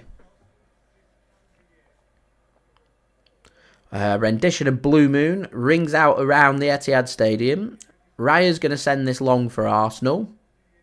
No messing about. As far away from our goal as possible is the message from Arsenal. Akanji wins the header. Loose second ball falls to Arsenal. They hook a ball forward towards Havertz. City want the offside flag. It doesn't come, and Arsenal do get control. And Josko Gvardiol reads that like a book. He's unlucky with the second bounce that it falls to Odegaard, but it was a very good play that from Josko Gvardiol. He's had a good game of football so far. Here's Odegaard. It's not a good pass. Finds Rico Lewis. City need to make it count. So we are seeing Doku going on the right at the mo, and Jack Grealish going on the left. So changes out wide for City. Arsenal are like choosing to respond by putting fresh legs in on the left-hand side and going with Tomiyasu just to try and counteract the pace of Jeremy Doku. Clearly a bit of fear there that City think, oh, we'll have a run at Gabriel Jesus and have a run at Kivior. Ball gets played in. Haaland struggled to find any space in this game, and he gets a shot, and Gabriel just lashing out a little bit there. Haaland needs to make sure there's no afters there. You don't want to give away anything stupid because we've got the ball right now. Here's Rodri. Thought about playing a ball. Plays a pass to De Bruyne, and it's too far beyond Haaland, and this game just doesn't link up for Arsenal. Saka looks a bit frustrated. It's just not quite clicked. Here's Jack Grealish then. We need something, guys. He goes down. Should be a free kick for City. Gets kicked in the back of the ankle. He's in a heap of pain. Jack Grealish only just come back from injury for Manchester City. It's good to see Jack back. Yeah, just steps on his foot, doesn't he, there? That's a free kick for City then. Good position. Put something in the box. Thank you everybody for tuning in so far. Let's get them likes up. 27 likes to go to 100 likes. Any help towards that would be much appreciated. Don't forget to subscribe. Daniel says, do I think we'll get the best out of De Bruyne? It takes time when you're coming back from injury. Really does take time. He's getting no younger. But he's a high quality player. You want someone like Kevin De Bruyne to be here. We know there's offers impending from Saudi Arabia. We have to be careful about that. Free kick comes in from City. Not the best of balls from De Bruyne. I don't think KDB's had his best game for City today. I think if Julian Alvarez gets chucked on, I think that might be who comes off. The problem is, where do you go for your creativity? You're going to be relying heavily on your Rodris, your Bernardos and your Jack Grealishes as Rodri just goes down. Don't want an injury to him. Here's Doku. So Arsenal, they've got Tomiyasu and Thomas Partey that's going to be coming on. That goes out to play for a goal kick. And that will allow Arsenal to get these subs in. So let's see who comes off. This is interesting. Firstly, Thomas Partey, he's going to come on and provide fresh legs in midfield for Arsenal. He comes off for Jorginho, and Tomiyasu is going to be coming on, and I think it's Gvardiol that's going to come off. So it is Gvardiol that's going to come off, and Tomiyasu comes on. So Arsenal just looking for some fresh legs there in and around the defence and in defensive midfield. And a bit more physicality there, because Partey and Tomiyasu certainly no dwarves. Just dealing with anything aerial that comes in as well. As I said, I wonder how long it is before Arsenal think we don't want a 0-0. We want Martinelli and Trossard on to try and win this. Raya wasting time. How have we not seen a yellow card in this game yet? He goes to take a goal kick and then says, no, actually go up, and a further few seconds just wasted. City win the ball in the air. Declan Rice picks that up and he plays a ball forward, and Rodri goes down and gets a free kick. Havertz just clattered into Rodri there.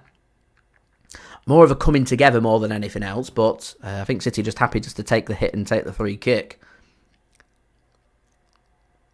Andrew, I think you're spot on. It's playing right into Liverpool's hand as we're now 26 likes away. Let's get them likes up, guys, as we finally do see the first yellow card, and it's, it's former Manchester City man Gabriel Jesus. Talks his way into the book. He smiles. I said before, Erling Haaland's smiling. He's having fun. Jesus got a big smile on his face. He's having fun out there as well. This has been a weird game of football, hasn't it? It's been a really weird game. Here's Bernardo then. He's sitting very deep for City. Gvardiol then. Back to Ortega. How well's Ortega-Moreno done today? He's not had too much to do, to be honest, but when we've needed him to, he's been called upon and he's done well. The game on a knife edge. What's going to split this game? Arsenal need a goal. City need a goal. At the moment, Liverpool will be like, we're happy to watch two pass merchant teams pass the ball around, play a 0-0. They're not bothered. Arsenal not had any shots in the second half. City just 3 with nothing on target. Ortega-Moreno, in terms of actually making saves, had so little to do, but City, they've had a lot of possession, haven't found a way of really getting too many chances. So Raya, probably expecting a busy afternoon, hasn't had that busy of an afternoon, and we're into the final 22 minutes of this game, and a must-win game for City. We need to see a little bit more. As I said, I think City will be patient. I think they'll wait another 8 to 10 minutes, and I think you'll see Alvarez chucked on. Do you take off one of the defensive players, go with the extra attacker, or do you take Kevin De Bruyne off or Erling Haaland off and put Alvarez on? I don't think City will take that risk, just purely because if City do find that goal, you've not got that cover. And I think City will just go like for like. And I think it'll be De Bruyne that comes off and Alvarez comes on. So Rico Lewis goes down, gets a free kick for City just inside the Arsenal half. Rodri just going to ping the ball over looking for Jeremy Doku. He allows the bounce up against Tomiyasu, gets the touch, and Doku backs himself. Oh, he backs himself very well into the penalty area, and his pass is beyond Rico Lewis, and Arsenal do well to get hold of possession. That's a good tackle from Doku, and challenges are coming in here. Falls nicely. Here's Bernardo. He's got it's all a bit scrappy. Arsenal just trying their hardest to get that clear. Eventually, City can find Jack Grealish. Here's Bernardo into the penalty area. There's no space for City to work with. Nothing at all. Here's Bernardo. Just goes to the byline. Looks to try and get a ball in. Ben White does ever so well, and he gets his foot onto that. Gets that one clear. Josko Gvardiol takes that on his chest and gets it under control, and he finds the pass to Doku. That's brilliant football. Pep Guardiola shows his appreciation with the applause there. That's really good football from Manchester City. More intensity, it's better. Put Arsenal under pressure. They were panicking. Might just take a little bit of luck to break this game down, you know, guys. Here's KDB now to Rodri. Here's Rico Lewis to Gvardiol. Got a bit of space. Thought he might, it's on his left foot. Thought he might, you know, thought maybe I'll put my foot through this. Where's Kyle Walker when you need him? Here's Gvardiol. You know, I've been criticising him all season for his 40-yard rocket attempts. There's a stubborn wall right in front of us. We need a 40-yard rocket right now.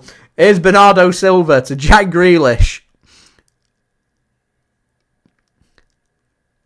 Grealish. Oh, it's a lovely ball over to Jeremy Doku.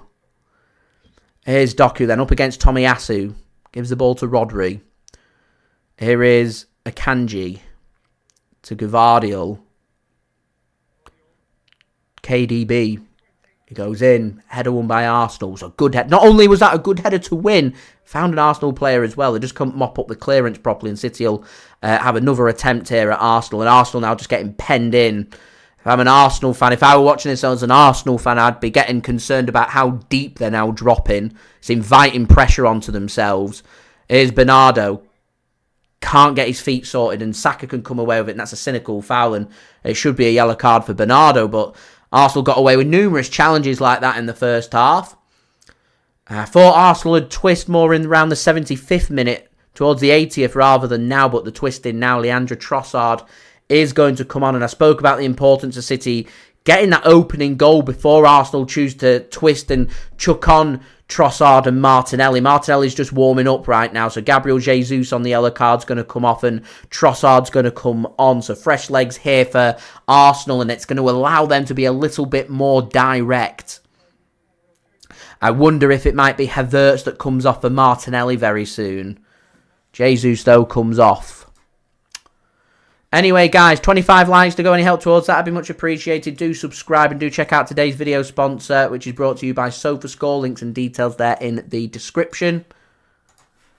Very poignant last 18 minutes here for City's Premier League push to try and win the title for a record-breaking 4th time in a row. Poor ball given away by Arsenal. Doku couldn't take advantage and he slips. And here comes Leandro Trossard now. Plays his pass into Tomiyasu and City can't sort their feet out. And Rico Lewis ain't going to keep that in. And it's third corner for Arsenal. And it's the third cheap corner given away by City through not sorting their own feet out. Arsenal come forward once, get one lucky ricochet and it goes out for a corner. And this is what Arsenal will be rubbing their hands at. They've got nothing to lose here through chucking the likes of Saliba, Tomiyasu, Partey, Ben White, Gabriel, etc. all forward. Look at Saka and Odegaard sitting on the edge of the penalty area. City, they've got everybody back in the penalty area here. They need to mark up well. Arsenal will be looking at this and saying, if ever they've wanted to capitalise on how good they are at set pieces, 73rd minute at the Etihad Stadium in a crucial game is the time to do it. It's a poor ball in from Declan Rice. Really poor. Doesn't beat the first man and City can head that clear through Kevin De Bruyne. Here is Leandro Trossard now up against Bernardo Silva, finds Bukayo Saka on the right-hand side. Arsenal will say, thank goodness, it's the first time in about 20 minutes they've been able to have a bit of possession inside Manchester City's half, and Arsenal just work it backwards, and City take their opportunity here to push everybody further forward. Raya sends this long. Needs to be good.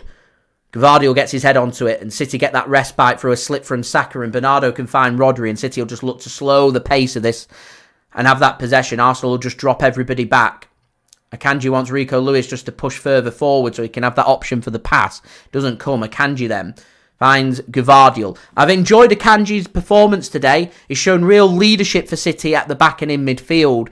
He's been a good voice for City, a good voice of reason. If things haven't quite been communicated properly, he's not shied away. He's taken responsibility and he said, why is this ball not coming? Why has it not been what we've been planning to do? You need to make that pass. You need to move. You need to do this. He's shown real leadership for City today, Manuel Akanji. Here's Bernardo Silva. Goes for a cross. There's only options. Haaland. We're 16 minutes away from the full-time whistle in a must-win game. We're on the edge of the penalty area. You've got to have more than just Erling Haaland in the penalty area. Arsenal have got 6 in the penalty area defending. Here's Gvardiol.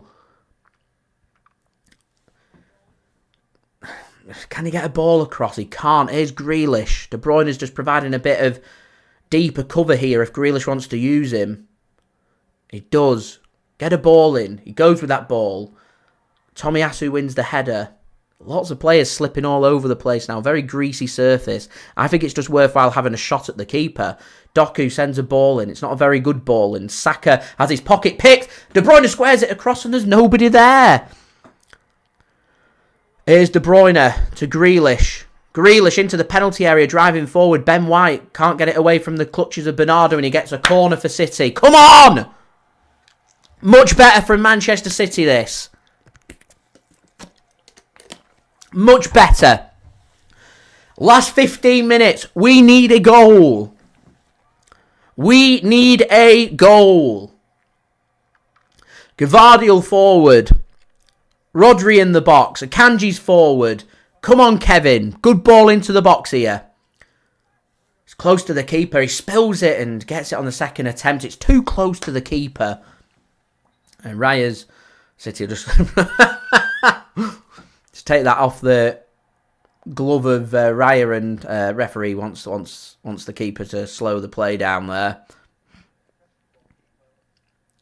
The ball came. It's a bit of a mess in the penalty area then for City. Bit of a mess. Too close to the keeper.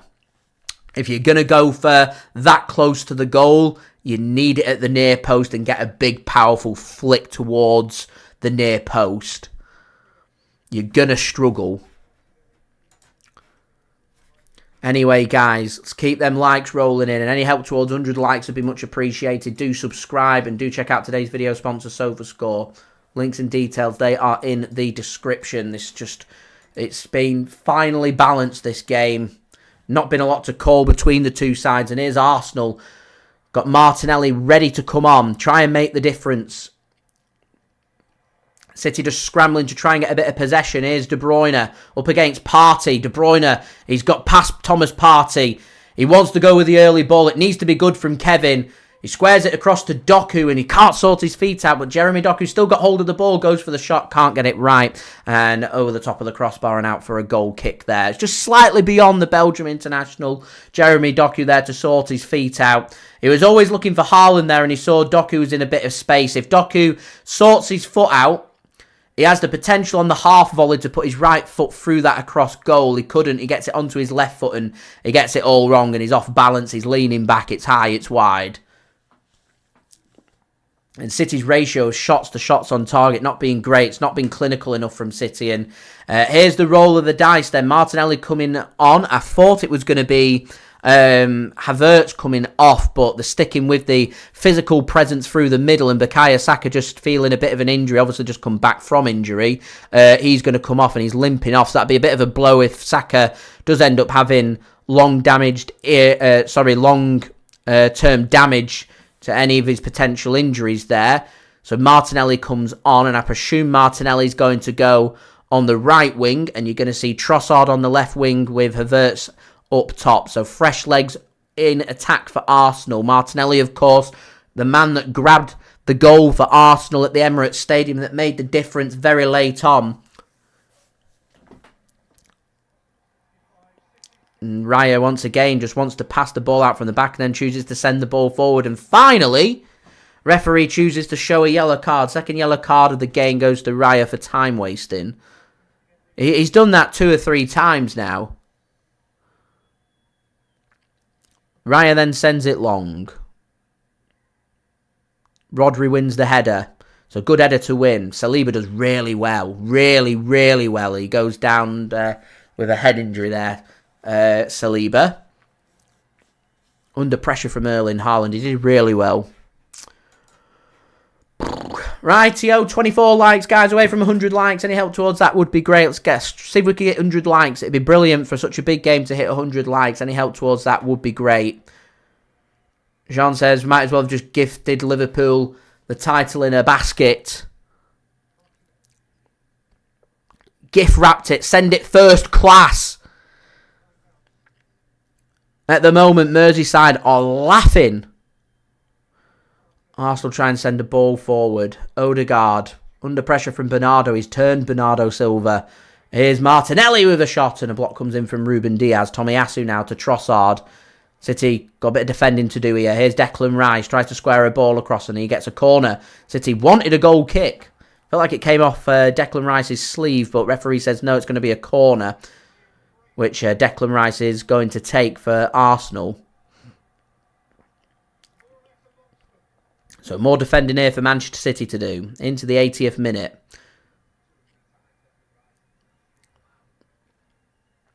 Arsenal managed to get Tomiyasu, Saliba, Gabriel, everyone else forward. Declan Rice looks towards the near post. Header won by City, only as far as Declan Rice, so he does get another chance. It's, again, not a very good ball in, and Jeremy Doku can get that one. Jack Grealish can get that one clear, and Thomas Partey tries to put his foot through, and it weren't great, and that I thought was going to be a free kick for Arsenal. Not given. De Bruyne just sends a ball forward, and Odegaard in the right place there. Needed to be in the right place as well, just to win that header and ensure Arsenal get possession, because City could have been in there with the pace that Doku has.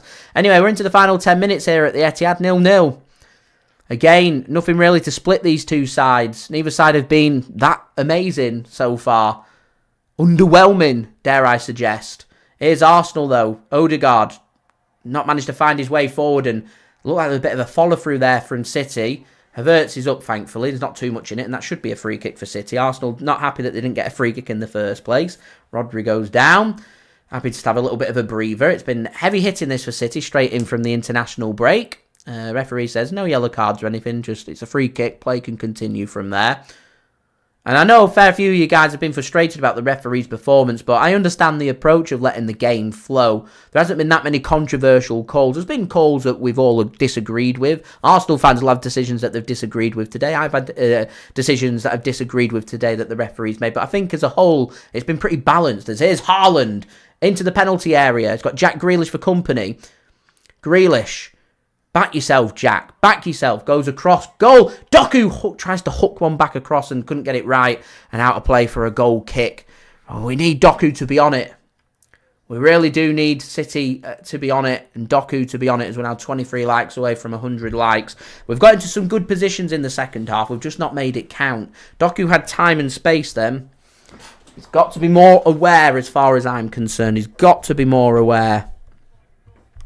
Now, normally, guys, I'd sit here and I'd say to you, even though it's out of our hands and you'd sit 3 points behind Liverpool, if we had a healthy goal difference that was better than Liverpool's, I'd say we'd still be able to put maximum pressure onto them, because you only need them to lose once. But considering the goal difference, we're needing Liverpool to drop points realistically in 2 games if this stays the same, and it's just so difficult. There's difficult games to come for Liverpool, but we've all got difficult games. There's no real margin for error. And the likeliness of Liverpool dropping points in 2 games, I think, is pretty slim. I can see them dropping points somewhere. I just can't see them doing it twice. So we need to win this game. Ball comes forward. Tomiyasu in a foot race. He doesn't get it right, and that's a cheap corner. I have talked about Manchester City giving away cheap corners today. Arsenal's turn. Tomiyasu under pressure from Doku gives away a cheap corner. Arsenal haven't so far made their set pieces count. Can Manchester City make this count? De Bruyne, can we get it on the money to take the corner on the right hand side? Rodri forward. Gvardiol forward. Diaz forward. Header 1. Haaland! Oh, he can't get his foot onto it. Oh, thought that might have been it, guys. Gvardiol wins the header. Haaland just peels away. He just couldn't get his strike away. I'm not too sure he'd have scored. Raya had all of his angles covered there. But it was a chance. Not capitalised upon by Manchester City. I wonder now how long it is before you chuck Julian Alvarez on. We need something. Raya sends it long. Header won by Havertz, only as far as Akanji. He's happy just to head it back to Ortega, and City can have a bit of possession here. Haaland now, he's not smiling anymore. He's looking a bit frustrated. He knows that that was a chance. Here's Ortega. Gives the ball to Ruben Dias. Josko Gvardiol now. Sends it down the line. Sends it long. Nobody in particular there. I don't know who that was looking for. Saliba works it back to Gabriel. City trying to put the squeeze on to Gabriel and force the mistake. Declan Rice drops into space. Does well. Here's Leandro Trossard now. To Declan Rice. Under pressure from Rodri. Works it backwards to Gabriel. City just trying to cover the gaps. Partey finds Tomiyasu. It's a heavy, heavy touch from Tomiyasu, and Leandro Trossard chose not to take the chase on there. Let the ball go out of play for a throw into Manchester City midway inside their own half, and referee says Rico Lewis has got to go back there and have the throw in. So we're into the final 5 minutes plus whatever's to be added on here, and I don't think there's going to be that long added on, to be honest. There's been a bit of time wasting, but there's not been that much. Arsenal, I'm surprised, didn't leave that to go out of play for a throw-in for themselves. Have chosen to keep it in, and all of a sudden, City can come forward. Here is Josko Gvardiol now. Turns really well on Gabriel Martinelli, and Gvardiol looking for Doku, couldn't find him on his weaker right foot, and it's a bit of a cheap giveaway, I think, that from City. They had possession inside Arsenal's half. You've got to take full advantage of that. Oh, that's a good ball from Arsenal, and they could be in here. Here's Trossard up against Akanji. Trossard goes for the shot, and Ortega makes a really good save. Jack Grealish drops the shoulder, pushes City forward, and Ortega's not had much to do in the game, but when we've needed him, he was there, and he makes a good save, showing Trossard onto his right foot, makes the save, and here comes City coming forward. Now Arsenal trying to twist, City trying to twist. 0-0 doesn't suit either team. Here's Jeremy Doku now, into the penalty area, finds KDB. Ball comes in, looking for Haaland. Can't find him. Header won by Saliba. Here's Bernardo. Turns Saliba in the penalty area. Can't sort his feet out. Wants a penalty. Not a penalty for me. Play continues. He has his hand on him. I'm surprised the referee's not giving a free kick there. Arsenal want a free kick. Here's Ruben Dias now to Bernardo Silva. Here's Jack Grealish to Kevin De Bruyne in the penalty area. City trying to put the ball into the penalty area, so Arsenal need to be very careful about the challenges that they make. Here is Rodri. Gives it to Rico Lewis. Put your foot through it, Rico. It just had a little bit of space and a little bit of time then. Rodri just pings the ball looking for Bernardo.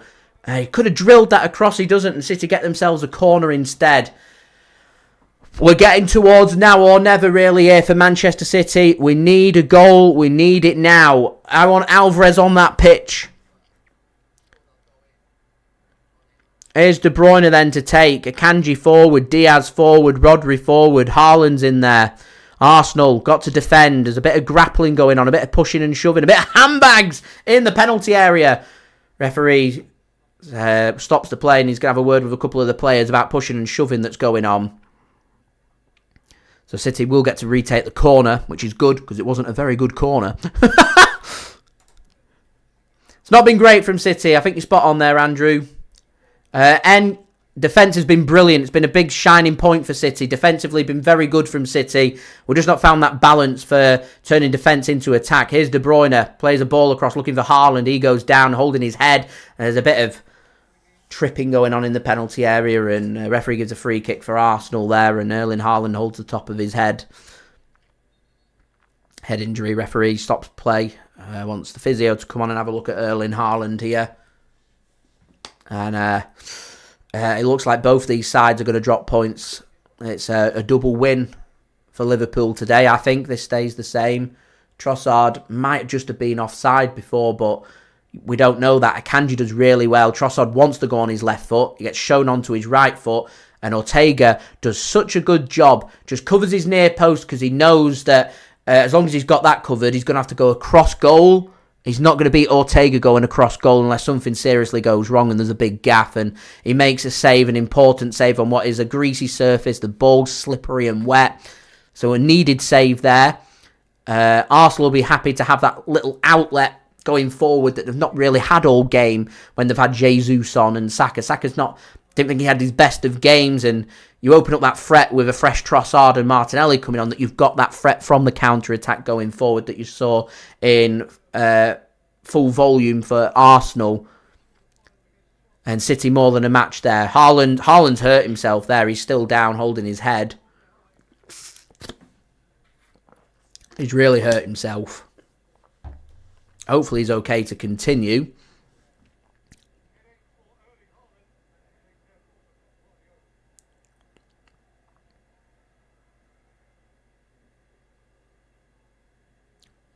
Pep's got his mouth open. There's a bit of concern, I think, here from the City bench. Alvarez is going to come on here for Manchester City. I think they're just waiting to see Haaland's condition. He's sat up. That is good news. He's felt every bit of the impact. Let's have a look at this. Oh, yeah, it just clips him right at the top of his head there on Saliba. Saliba's head's okay. Right, so let's see if City choose to send Haaland on. He says he's okay to continue. Physio's happy for him to continue. So Haaland's now got to spend the next 30 seconds not on the pitch, which will send us into added on time. Just as a part of the protocol. Akanji wins that header. So Man City just momentarily down to 10 men. Could do with just trying to keep possession here, City, really. Don't want to do anything stupid. We've not got that attacking outlet, and Akanji does really well just to hook that back to Ortega. Right, 90 minutes here. It's done and dusted. We're into added on time. We've seen a few late goals in Premier League match day number 30 so far this weekend. If there is to be a goal here at the Etihad, it's going to be very, very late. And you imagine, I don't want to say it's going to be the winning goal, because anybody that watched the Brentford Man United game knows that just because you score in the 94th minute doesn't mean you've won the game. It's not over until it's over. Here's Jack Grealish into the penalty area. Squares it across. Haaland goes down. Never ever a penalty, that. Never. Akanji then to Doku. VAR's having a look at it, but it's not a penalty for me. Here's Doku, backs himself into the penalty area, squares it across, and that'll be a corner for Manchester City, and that will allow VAR just to have another look at this. Let's have a look at it, because I don't think this was a penalty. Let's have a look. He grabs his shirt, grabs it. I don't think there's enough in it for me. Not for me. He has hold of his shirt.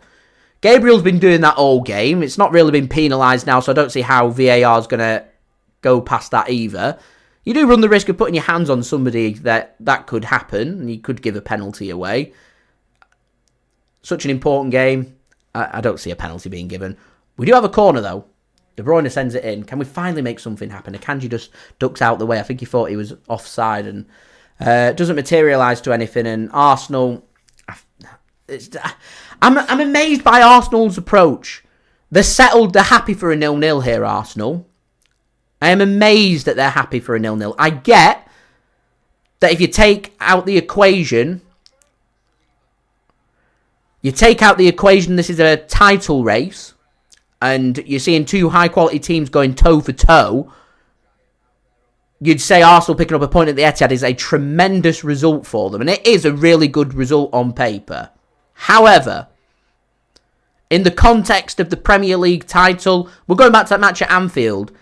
A point that wasn't good enough for City. We needed to win that game. We need to win this game. A point here is not good enough for Arsenal or City. The only team that's happy right now, I think, should be Liverpool. We've got 2.5 minutes. We need to find a goal. Haaland can't win the header and goes across goal, and Tomiyasu's turned Doku so they can get it clear, and we're getting towards, if there is to be a goal, it is going to win the game. Here's Gabriel, sends it long. Looking for Martinelli. Akanji gets his foot onto it to Ortega. We're getting towards man of the match. Gvardiol I've been super impressed with. Ruben Dias I've been super impressed with today. Kovacic, whilst he was on the pitch, has been brilliant in terms of dictating the pace. I think Manuel Akanji's my man of the match. Weren't easy for Akanji coming into this and doing different roles. Doing your Kyle Walker and your Nathan Ake roles. Akanji my man of the match. Rightio, we've covered everything. We've just got 2 minutes. What a time it would be for City to find that goal. It will win this game. We're that late now into added time. Here is Manuel Akanji then to Jeremy Doku. We need something, guys. Doku, come on.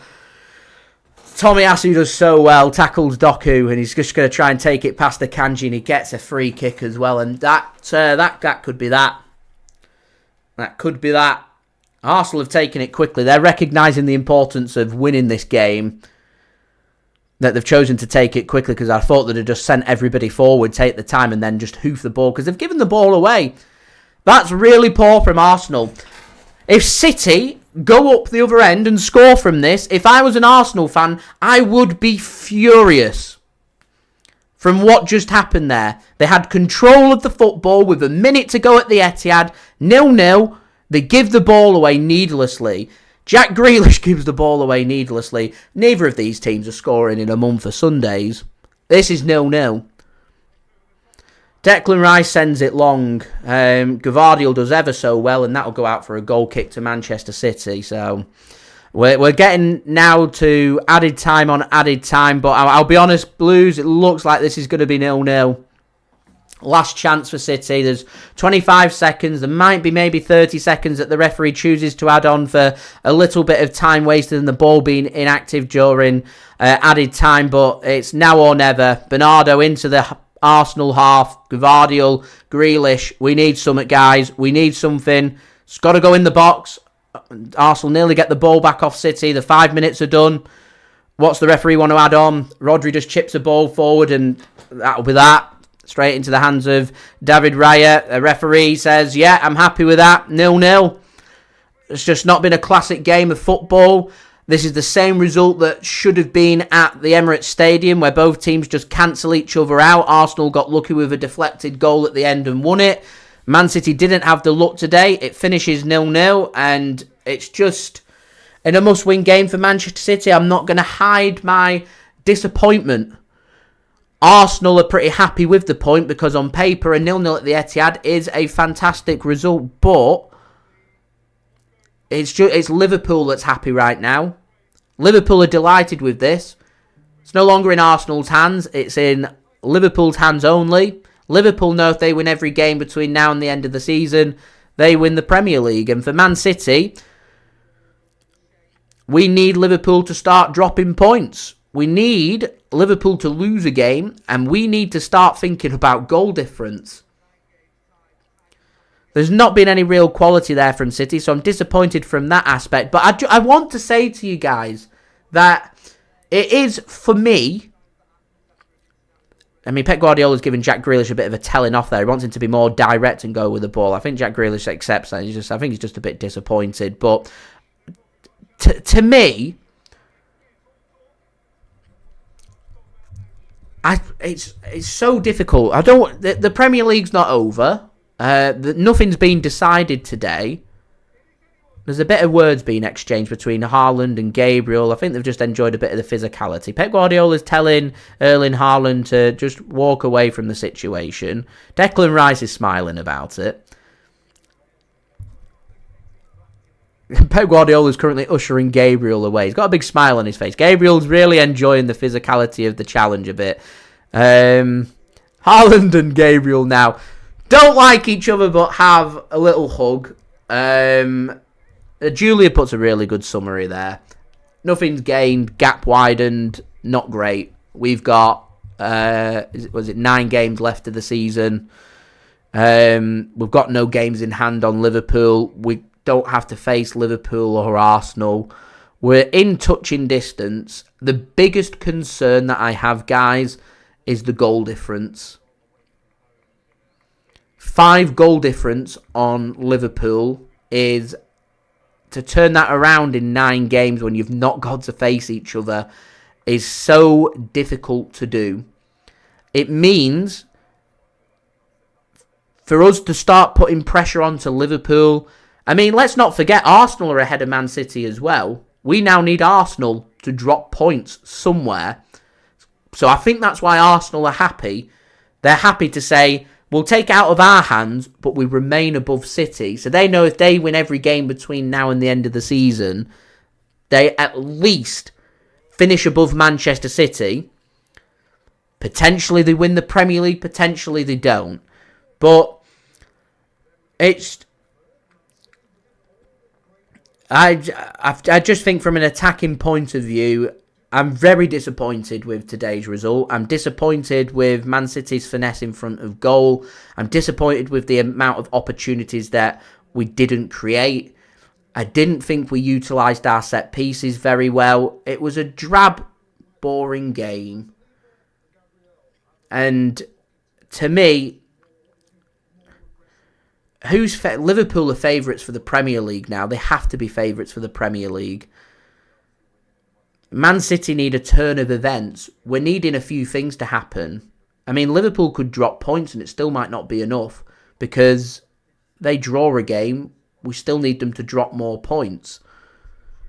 And Liverpool know if they win their next 3 Premier League games, that's... I don't know, guys. I just think in the next couple of weeks, I think Man City have to realistically assess again in a couple of weeks' time. They've got no choice but to focus and go on to the match against Aston Villa. Of course, you've got to sit here and you've got to think about how the only way that City win the Premier League is us winning every single game between now and the end of the season. But we still need more. We're needing favours from other sides. We need Arsenal to drop points somewhere. We need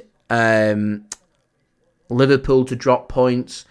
Goal difference is huge. Liverpool's got the goal difference on us. So realistically, we're needing Liverpool to drop points in 2 games, which is disappointing. As I said, next couple of weeks is big. And it's big because we can assess where we go from here. I'm not ready to have the discussion yet, but I will have the discussion again in 2 weeks' time. If Man City don't win all our games in the next 2 weeks in the Premier League, I do think you would have to look at the Premier League from the outside and start thinking, do you know what? What makes a very successful season for Manchester City? We're getting towards what it's like in Spain, where if you don't win La Liga, you've got to win the Champions League. And I look at City and I think if we can go on and do a job against Real Madrid and we knock them out, we are firm favourites for the Champions League. And I think if City can't close that gap on Liverpool, we get to game 33, 34, and Liverpool have still got the goal difference on City. They've still got them 3 points or more on Manchester City. We can't really push beyond there. At which point, we know if we're in the semi-final of the Champions League, we get worried about rotation. But if we're not winning our games in the Premier League, with our last 2 Premier League games, we've not won. That continues against Aston Villa. The Premier League's near enough done and dusted. You may as well start saying, do you know what? Priority for us becomes the Champions League and the FA Cup. But the Premier League's not over, so I don't want you guys thinking it's negative. It's not negative at all. We're still very much in it. It's going to take a lot to turn it around from here. And I'm always looking at the results that we have against other teams around us. And I think that's going to be the most important factor. And if we don't win the Premier League, I think it's these results that we've had against the teams around us that will be the reason why we don't win the league if we don't end up winning it. Not beating Liverpool, 2 draws against them, cancels each other out. Arsenal have taken 4 points off us. We've taken just 1. Aston Villa have beaten us. We have got to beat them on Wednesday night. Drawing against Spurs, drawing against Chelsea home and away. These results, these are the important results. You turn them draws into wins, and Manchester City run away with the league. But at the moment, we're going to find it very difficult. And at the moment, there's just not too much to decide between these sides. Liverpool are very much favourites right now. I'm not very happy about that. I don't think Arsenal should be very happy about that either. And Liverpool will be very, very, very happy with where things are going. Because at the moment, they're getting the late winners. They're going behind, they're coming back, and they're getting them comeback wins. They're not losing against the teams around them at the tops. And so they're doing everything that they can to win this league. But there's 9 games to go, 9 cup finals, 27 points for City to play with. Well, let's have a look. We'll go on today's video sponsor, SofaScore. Go and check them out. Links and details, they're in the description. That would be much appreciated. So, Let's have a look at that league table. Because, so we're 1 point behind Arsenal. They've got a far superior goal difference on us. Any points dropped by Arsenal between now and the end of the season, and we win every game we finish over Arsenal, I'm not that concerned, to be fair. I can see Arsenal. I don't think Arsenal have got the legs or the squad to compete on all basis in the Premier League and in the Champions League. And I did say in the build-up to this game, if I think Arsenal can win the league, they have got to come to the Etihad and win. They've come to the Etihad and not lost. They're not far away at all, I don't think, from winning the league. I just don't think that they are. I think they needed to win today and they haven't. And I think what today's done has allowed Liverpool to be where they want to be. I don't want to look any further ahead on the fixtures other than the games that we've got coming up in midweek, because they're the next round of fixtures for us, and I'll speak more in detail in my preview that I'll do tomorrow for you guys in the build-up to the Aston Villa game. But I look towards Wednesday nights, huge games on Wednesday night. Arsenal have got Luton. Arsenal have got to win that game against Luton. And I said these games against your Sheffield Uniteds and your Lutons become quite tricky. In particular, if they get you at 0-0 at half-time. Arsenal are expected to win that game. Arsenal are a team that score a lot of goals, and what we've seen today is City nullify them.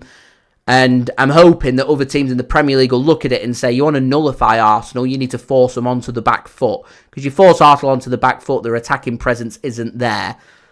And I think when the going gets tough, it'll be interesting to see what they do.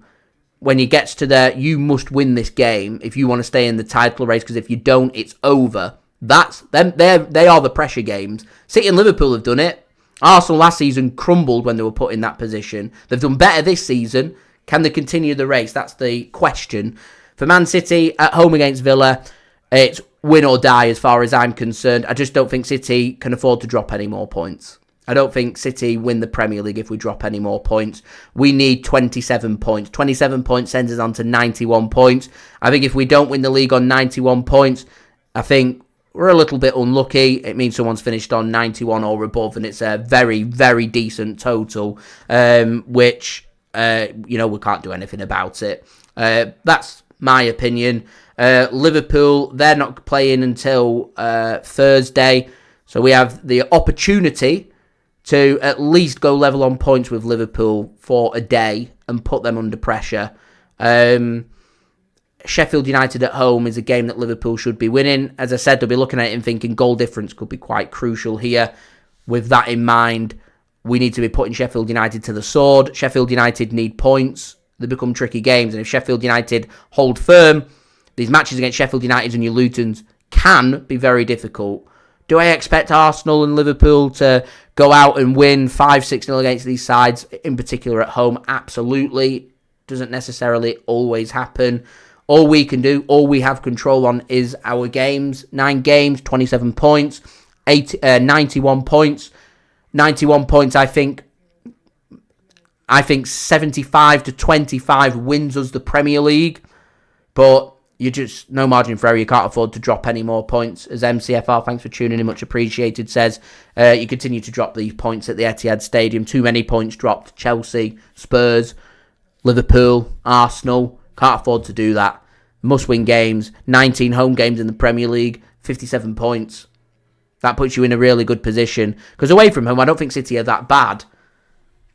It's at the Etihad, and I was hoping today would be the case where we showcase that we're ready for this title race, that we're ready to win these big awards again. And it's almost like City are just happy to stay in contention rather than make that push and be the team that's going to try and win the Premier League, the team that puts Liverpool under all that pressure. At the moment, they're keeping us at an arm's length. And this continues for another 3 or 4 games. As I said, that's where City need to assess. We need to get past Real Madrid and think again. What we don't want is a disaster.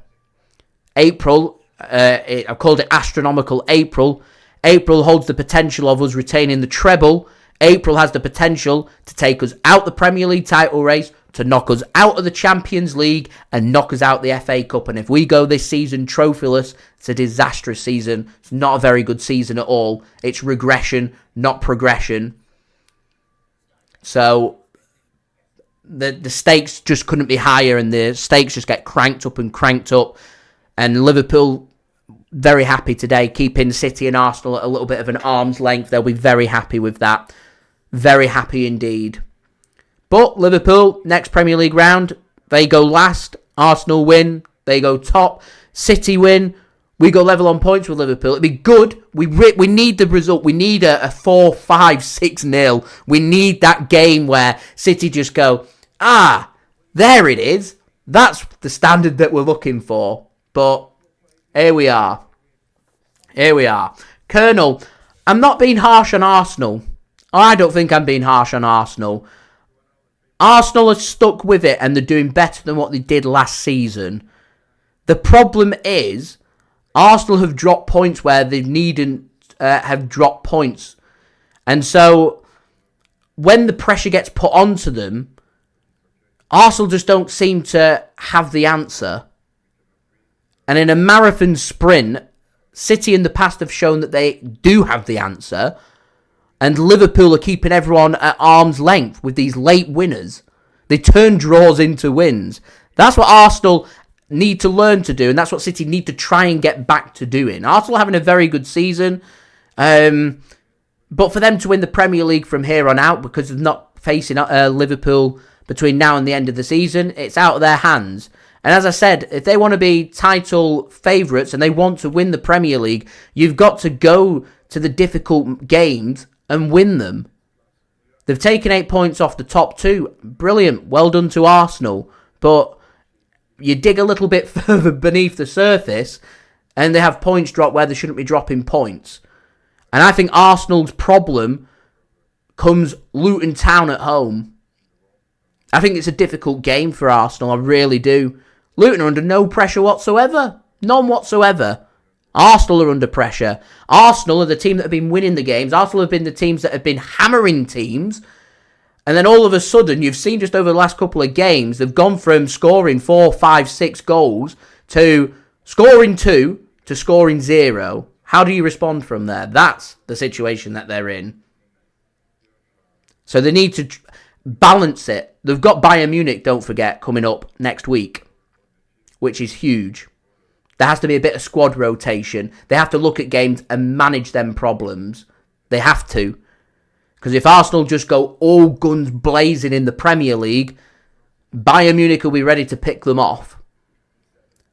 Arsenal might be happy to make that sacrifice. Thing is, but that's the difference between Arsenal and City. City won't make that sacrifice. If the squad rotation comes in from City, it's going to come in the Premier League, you'd think, with the position that we're in. Because we will look at the Champions League and we'll say we are 4 good results away from Wembley and reaching the Champions League final and doing back-to-back Champions League trophies, which would be a tremendous success. And if you used to say to me, would I rather take the risk of going out the Champions League to put pressure onto Arsenal and Liverpool and really mount it up in the Premier League, or do I take the chances on the Champions League? Well, as I said, I assess again in 2 weeks. Because if we go through to the semi-final of the Champions League and we are still at an arm length away from Liverpool, if we need to rotate, I'd rotate the Premier League. Because I just don't see how points are going to get dropped with the position that we're in. Arsenal's in a better position than City right now.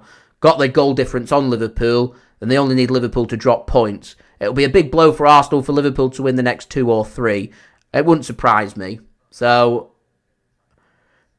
it's difficult. It's so difficult. City have got the injuries. We've not got the points. We've not got the wins. We're not playing particularly well. We've got to find the balancing act. We've got to find our mojo, and we've got to find it quick. Today wasn't a very good attacking performance. Midfield control and defensive control, brilliant. If you say to me, what team do I want and what approach do I want at the Santiago Bernabeu next Tuesday, this performance, we 0-0 at the Bernabeu, we're laughing. That's what I've learned and taken away from today. My brain's taken me towards winning the Premier League from the position that we're in is going to be very, very difficult. And there has to come a time in astronomical April where you've got to prioritise. Arsenal's got the same.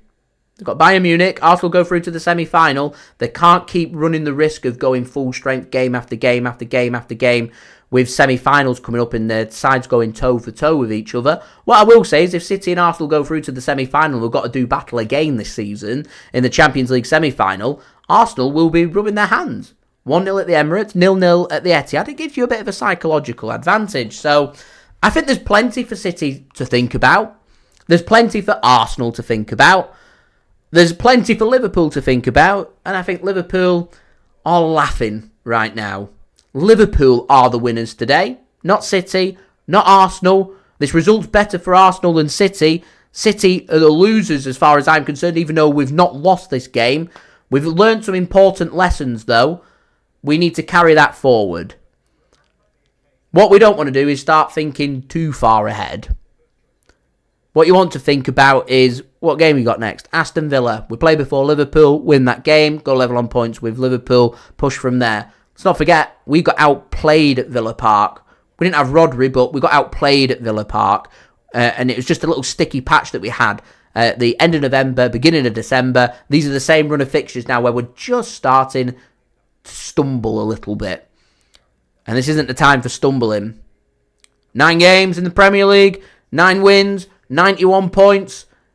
I think that's the total you're looking at to win the Premier League. I think Arsenal and Liverpool need 92. City hit 91. 75% chance I think City win the Premier League from that stance. Anything less from City and that percentage comes right down. Drop points against Aston Villa. We're at less than 50%, I'd say, of winning the league, considering we've not got Arsenal and Liverpool still to play. We drop points in 2 more games between now and the end of the season, and I'd say the Premier League's probably done and dusted, because it's not going to be an 85-pointer. It's not like last season. I think the quality's a little bit better. The points tally will be a little bit higher. You might sneak an 89, maybe. There might be margin for error for 1 drop point, but you just can't, in the position that we've got with the big games coming up, we can't afford to be dropping points now. Very, to me, I think the Geezer Dan just sums it up really well there. Villa at home, it's City's last chance for the Premier League. I think if there's drop points, I think you just got to look at it and say priority now is Real Madrid. The priority is the Champions League. The priority is the FA Cup. Champions League and FA Cup, win both them. They are amazing seasons. Amazing seasons. Standard so high at City. The expectation isn't to win the treble all the time. The expectation is you want to win something big and something major. And City have done a really good job of that under Pep Guardiola. And I'm convinced we'll win something this season. Something good, something big. A Premier League or a Champions League. I'm convinced of it. I'm just not entirely convinced of what I've seen that it's going to be the Premier League. We've won every game in the Champions League so far this season. City in the Champions League and City in the Premier League. They're 2 different teams. I know. Who would have thought that? Who would have thought that? Anyway, guys, I'm going to end the stream there because I want to very quickly do my match review, which probably just going over the same points that I've been making in here. But yeah, I want to get through my match review and give some of my thoughts on that. Again, as I said, we've got games coming in thick and fast. So I'll have the preview for the Aston Villa game up tomorrow for you guys to enjoy. And I'll have the stream schedule out actually as well, so you can go and set your reminders for that. And yeah, we'll be live for the Aston Villa game. It's another big cup final. It's I keep saying it because it is the start, but it's the start of massive cup finals for City. 9 Premier League games, 9 wins. I think City could well win the Premier League. Anything less, and yeah, I think that could be that, if I'm honest, for you guys. But yeah, I wanted to say a big thank you to you guys for watching. We're 14 likes short, so if we can push them like goals up, if we can get into the nervous 90s, by the time this stream ends, we may be able to hit 100 likes in the post-production, which would be absolutely brilliant because I think we've hit 100 likes on every single stream in 2024. So it'd be a shame for that not to be the case here. So if you're watching this and you haven't already, please do leave a thumbs up. That would be great. Get your thoughts in the comments below and in the live chat whilst we're live for a little bit longer. James, thanks for tuning in. Make a real good point there about Arsenal, by the way. Got one of the youngest teams in the league, got a manager learning his trade. Completely agree with all of that. It's a growing experience for Arsenal. They'll be happy with the result that they've got. The question has to be, are they ready to win the Premier League? Fell short last season, fell shorter than where they wanted it to be, fell off towards the end. They'll want to build progress on that, try and push it. Maybe they don't win the league. Try and get it to the final game of the season. Try and finish over Liverpool or City. That'll be big progress for Arsenal. Can they get a trophy? Can they get a Premier League? Can they push and try and get a Champions League? Can they get to the final? Something to say, progress. That's what they'll be looking for. Progress upon progress is what you're looking for. Eventually you hit the ceiling height, which is City's season last season, a treble and winning 5 trophies in a calendar year. It's remarkable, absolutely remarkable. And eventually you face hitting the heights. So when you hit the heights, you've got to face a little bit of a come down. I think that's what this season's been, a bit of a transition for City, but we're still competitive. We're still there. We'll see. Anyway, leave a thumbs up. 13 likes to go. Do subscribe. Do check out today's video sponsor, SofaScore. Thank you so much for them for sponsoring this video. I'll roll my promo video for them one more time. And then we will end the video there for you guys.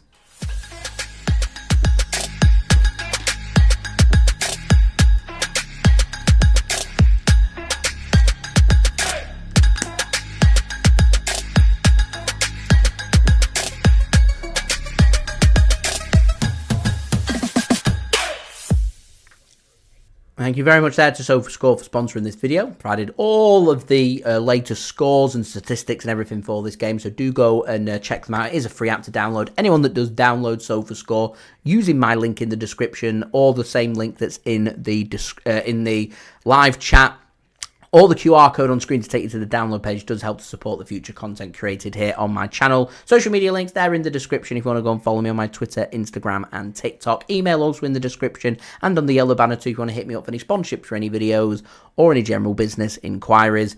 And I will see you guys all again on Wednesday evening. Thanks so much to everybody that's interacted with me today. Abu, thanks for tuning in as well.